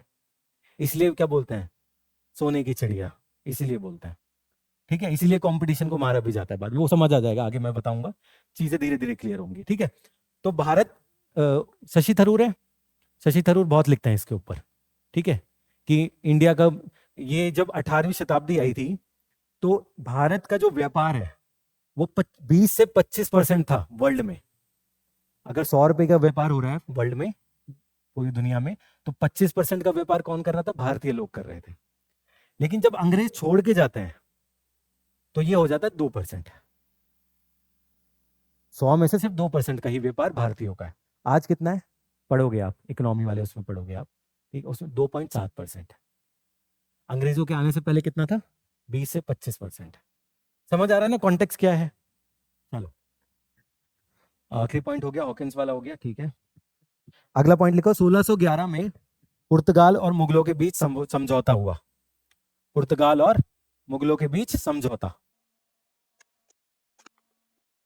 अगला लिखो। अब देखो, जो मुगल शहंशाह है जहांगीर, उसकी और लड़ाइयां चल रही हैं, अफगानिस्तान वगैरह में लड़ाइयां चल रही हैं, काबुल वगैरह में लड़ाइयां चल रही हैं, ठीक है, वो वहां बिजी है। इसी बीच क्या होता है, पुर्तगाली लोग जो है ना अंग्रेजों को रोक लेते हैं सूरत में आने से। जो उनके जहाज आ रहे होंगे पानी में वो रोक लिया उन्होंने, ठीक है। तो इसमें फिर और कॉम्प्लेक्स हो जाती है चीजें। लिखो अगला पॉइंट। पुर्तगालियों ने अंग्रेजी जहाजों को सूरत में प्रवेश से रोका। पुर्तगालियों ने अंग्रेजी जहाजों को सूरत में प्रवेश से रोका। अगला लिखो 1612। 1612 में क्या होता है? अंग्रेजों ने पुर्तगालियों को हराया। 1612 पुर्तगालियों को हरा दिया, कंपटीशन, उनके जहाज रोका, उन्होंने हरा दिया, ठीक है। वो जंग चलती रहेगी 1612 में। अगला लिखो 1613 में। 1613 में पुर्तगालियों ने, पुर्तगाली पूरा मत लिखा करो, पी लिख लिया करो, बहुत है, ठीक है, ऐसे पी बना लो, पुर्तगाली सिंबल बना लो कि लंबा हो जाएगा। पुर्तगालियों ने मुगल जहाज पर कब्जा किया। अब मुगलों से भी खराब कर लिया इन्होंने, अंग्रेजों से तो खराब था ही, यहाँ मुगलों से भी। अब यहाँ दिक्कत क्या है, यहाँ मुगल हल्के नहीं है, अभी अभी ताकत है मुगलों की यहाँ पर ताकत है, क्योंकि जहांगीर वाले पीरियड की बात कर रहे हैं, शाहजहां वाले। समझौता पहले किया था ना, अब इस टाइम पे अब यही तो दिक्कत है ना, समझौते में भी हो आप, कब्जा भी कर रहे हो आप, और जो ये अंग्रेजों के जहाज, अंग्रेजों को परमिशन किसने दी? मुगलों ने दी ना आने की। वो आ रहे हैं, बिजनेस कर रहे हैं, भाई रूलर कौन है? जो गवर्नमेंट ने उसने अलाउ कर दिया, आप क्यों फिर लड़ाइयां कर रहे हो? अब ये तो दिक्कत वाली बात है। तो इससे क्या होगा, मुगलों के साथ संबंध खराब हो जाएंगे। अंग्रेजों को परमिशन मुगलों ने दी, आपने उनके जहाज रोक लिए, तो मुगल गुस्सा होंगे नहीं होंगे? भाई हमने परमिशन दिया ना। फिर मुगलों के जहाज भी कब्जा कर लिए और समझौते में भी हैं। यही तो लड़ाइयों का कारण बनता है ना, समझौते तो होते हैं, फिर टूटते हुए लड़ाई यही तो होती है, ठीक है। तो इससे क्या होगा, मुगलों के साथ इनके रिश्ते खराब हो जाएंगे। अगला पॉइंट लिखो। 1623 में 1623 में मुगल सेना ने हुगली पर आक्रमण किया। हुगली बंगाल वाला, कलकत्ता के पास। इससे पहले बहुत कुछ होता है, उससे पहले मुगल इनको हरा देंगे, ठीक है। फिर आखिर फिर क्या होगा, पुर्तगाल जो, अब पानी में तो ताकत पुर्तगालियों की है ना, तो पानियों में तो हरकत करते रहेंगे पानी में ये। तो इसमें एक क्या होता है, जो मुमताज है, जिसके नाम पर ताजमहल बना है, ठीक है, मुमताज महल, उसकी 2 दासियों को वो कब्जा कर लेते हैं ये लोग। वो जा रहे होंगे कहीं अपना, उनको पकड़ के रख लेता है। तो इसके बाद मुगल अपनी सेना भेजती है। अब भाई मुमताज महल की बेगम की दासियां हैं वो, शाहजहां की, तो कुछ तो होगा ना उसमें, ठीक है, दिक्कत। इसके बाद क्या होता है, मुगल सेना भेजती है और उसके हुगली को कब्जा कर लेती है, ठीक है। तो हुगली से भगा देते हैं पुर्तगालियों को। ये चलता रहेगा, ठीक है। इसके बाद लड़ाइयां फिर अंग्रेज और पुर्तगालियों के बीच में होगी। अभी थोड़ा सा बोरिंग रहेगा, जब सिर्फ अंग्रेजों का चलेगा ना, तब थोड़ा इंटरेस्ट आएगा आपको, ठीक है। अभी सिर्फ पुर्तगाली वो ज्यादा हमको करना भी नहीं है, ठीक है, बट ये है टॉपिक पीटी में आ सकता है तो करना पड़ेगा। अभी थोड़ा बोरिंग रहेगा, चलो आगे बढ़ो। हाँ, ज्यादा नहीं आता है, लेकिन पीटी में आ सकता है ना पुर्तगाली, तो पीटी का थोड़ा कवर करना पड़ेगा। मैंने बहुत सारे पॉइंट में लिखवा नहीं रहा हूँ पुर्तगालियों के, वो बुक के अंदर है, वहां से पढ़ना है आपको। चलो, अगर मैं बोलूं पुर्तगालियों का पतन क्यों हुआ, एक सवाल ये भी तो बन सकता है कि पुर्तगाली यहाँ पर क्यों अपना कब्जा नहीं कर पाए, ज्यादा सिर्फ गोवा तक क्यों सीमित रह गए। तो वो भी सवाल बन सकता है मुख्य परीक्षा का, अभी तक बना नहीं है, बन सकता है ना, सिलेबस में तो है। तो उसमें क्या क्या पॉइंट्स लिखोगे आप बताओ। जो ऊपर जितनी भी पॉलिसी इनकी लिखे हैं ना, सबको वहां नेगेटिव फॉर्म में लिखोगे आप। हाँ बताओ। मुगलों के साथ संबंध खराब होना पहली चीज, अंग्रेजों के साथ भी संबंध खराब होना, और क्या लिखोगे?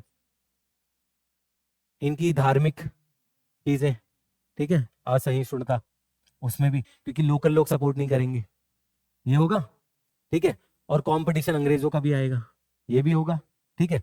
एक पॉइंट ये होगा कि इनका जो फोकस है, जो अटेंशन है, वो सारी ब्राजील की तरफ चली जाएगी। ब्राजील है ना एक देश आज, तो इंडिया से इनकी सारी फोकस कहाँ चली जाएगी? ब्राजील की तरफ। तो इंडिया को फिर ऐसे ही छोड़ देंगे, गोवा जो है वो रहने दो। प्लस इंग्लिश जो अंग्रेज हैं उन लोगों से रिश्तेदारी भी कर लेंगे, और बॉम्बे उनको दहेज में देंगे। समझ आ रहा है?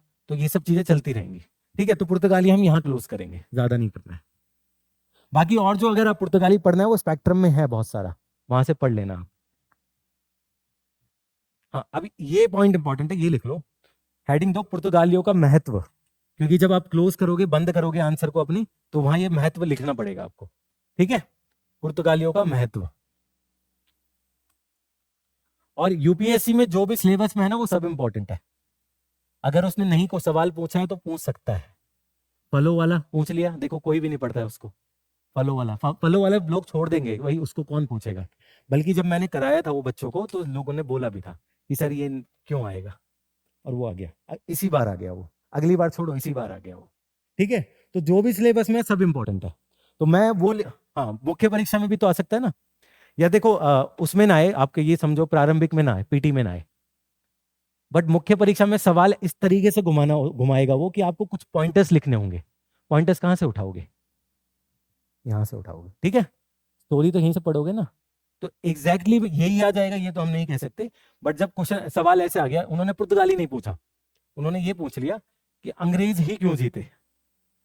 तो अंग्रेज क्यों जीते, इसका मतलब सवाल में ये छुपा हुआ है कि दूसरे लोग क्यों नहीं जीते, पुर्तगाली क्यों नहीं जीते, डच लोग क्यों नहीं जीते, फ्रांसीसी क्यों नहीं जीते। तो वहां पर आपको उस हिसाब से लिखना होगा, ठीक है, कि पुर्तगालियों की ये कमी थी, फ्रांसीसियों की ये कमी थी। समझ आ रहा है ना? तो मुख्य परीक्षा में ये होता है कि तो आपको नॉलेज बेस ज्यादा होना चाहिए, ठीक है। आगे बढ़ो। पुर्तगालियों का महत्व, पहला पॉइंट लिखो, भारत में यूरोपीय प्रभुत्व, यूरोपीय प्रभुत्व, यूरोपीय प्रभुत्व का आरंभ, मतलब ताकत, यहीं से तो शुरुआत होगी सारी। जिस रास्ते से ये लोग आए थे उसी रास्ते से अंग्रेज भी आएंगे, ठीक है। अगला लिखो, नौसैनिक शक्ति, नौसैनिक शक्ति के रूप में उदय, या नौसेना का उदय, जो भी लिख सको आप। अब यहां से भारतीयों को पता चलेगा कि नौसेना का भी एक ताकत है, नौसेना की भी, अभी तक जो आप ध्यान नहीं दे रहे हैं, ठीक है। ये भी पता चलेगा ना, नौसेना की भी जरूरत है। अगला लिखो, नई नई सैनिक तकनीक, नई, अगला पॉइंट है नई सैनिक तकनीक, इसको सैन्य नवाचार भी कहते हैं। तो नई सैनिक तकनीक भी बहुत है, ठीक है। इसमें लिखो उदाहरण, तोपे तो है ही, तकनीक है ना, तोपे लिखो। अब देखो तोपे मुगलों के पास भी है, बट ये कौन सी तकनीक है? नौसेना वाली तोपे। मुगलों के पास भी तोपे हैं, मराठाओं के पास भी तोपे हैं, बट ये नौसेना वाली तोपे हैं, ठीक है। उसमें आगे लिखो, मार्च लॉक बंदूकें, मार्च लॉक,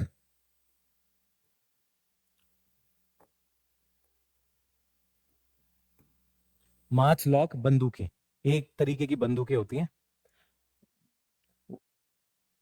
मार्च लॉक। पुर्तगाली के पास क्या बोल रहे हैं आप? ठीक, नहीं, मुगलों के पास पहले से ही है, बाबर लेकर आया था। पानीपत जो हुआ था उसमें थी। ये पूछ रहे हैं कि उनमें क्या फर्क था, डिफरेंस क्या था, ये पूछ रहे हैं। ये कि ये जहाज के ऊपर है, ये हल्की तोपें हैं, अलग तकनीक की तोपें हैं। जमीन के ऊपर जो तोपें होती है वो भारी होती हैं, अलग तकनीक की होती हैं।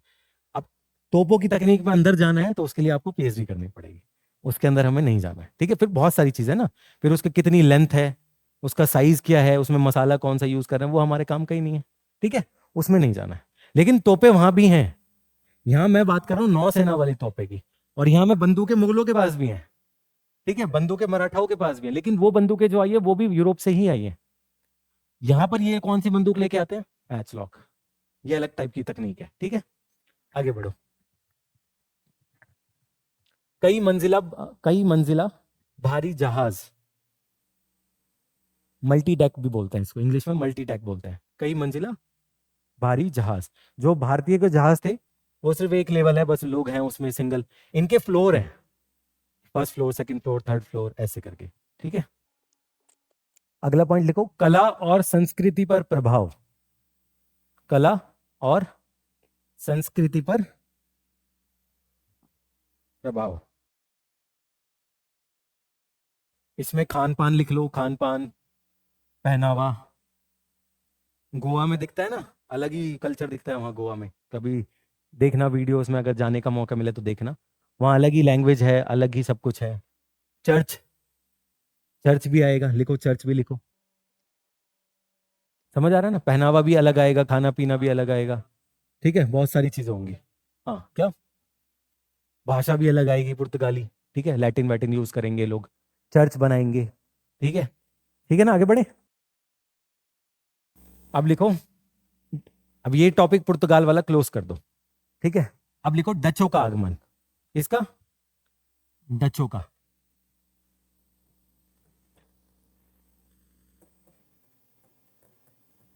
आधुनिक भारत में सबसे बोरिंग यही वाला टॉपिक होता है, मजा नहीं आता इसको पढ़ने में बिल्कुल, ठीक है। इसमें लिखो पहला बंदा जो डच आएगा वो कौन है?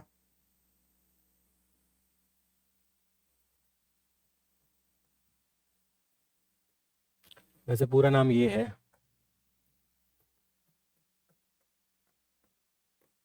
आउटमैन लिख लो, बहुत है, आउटमैन।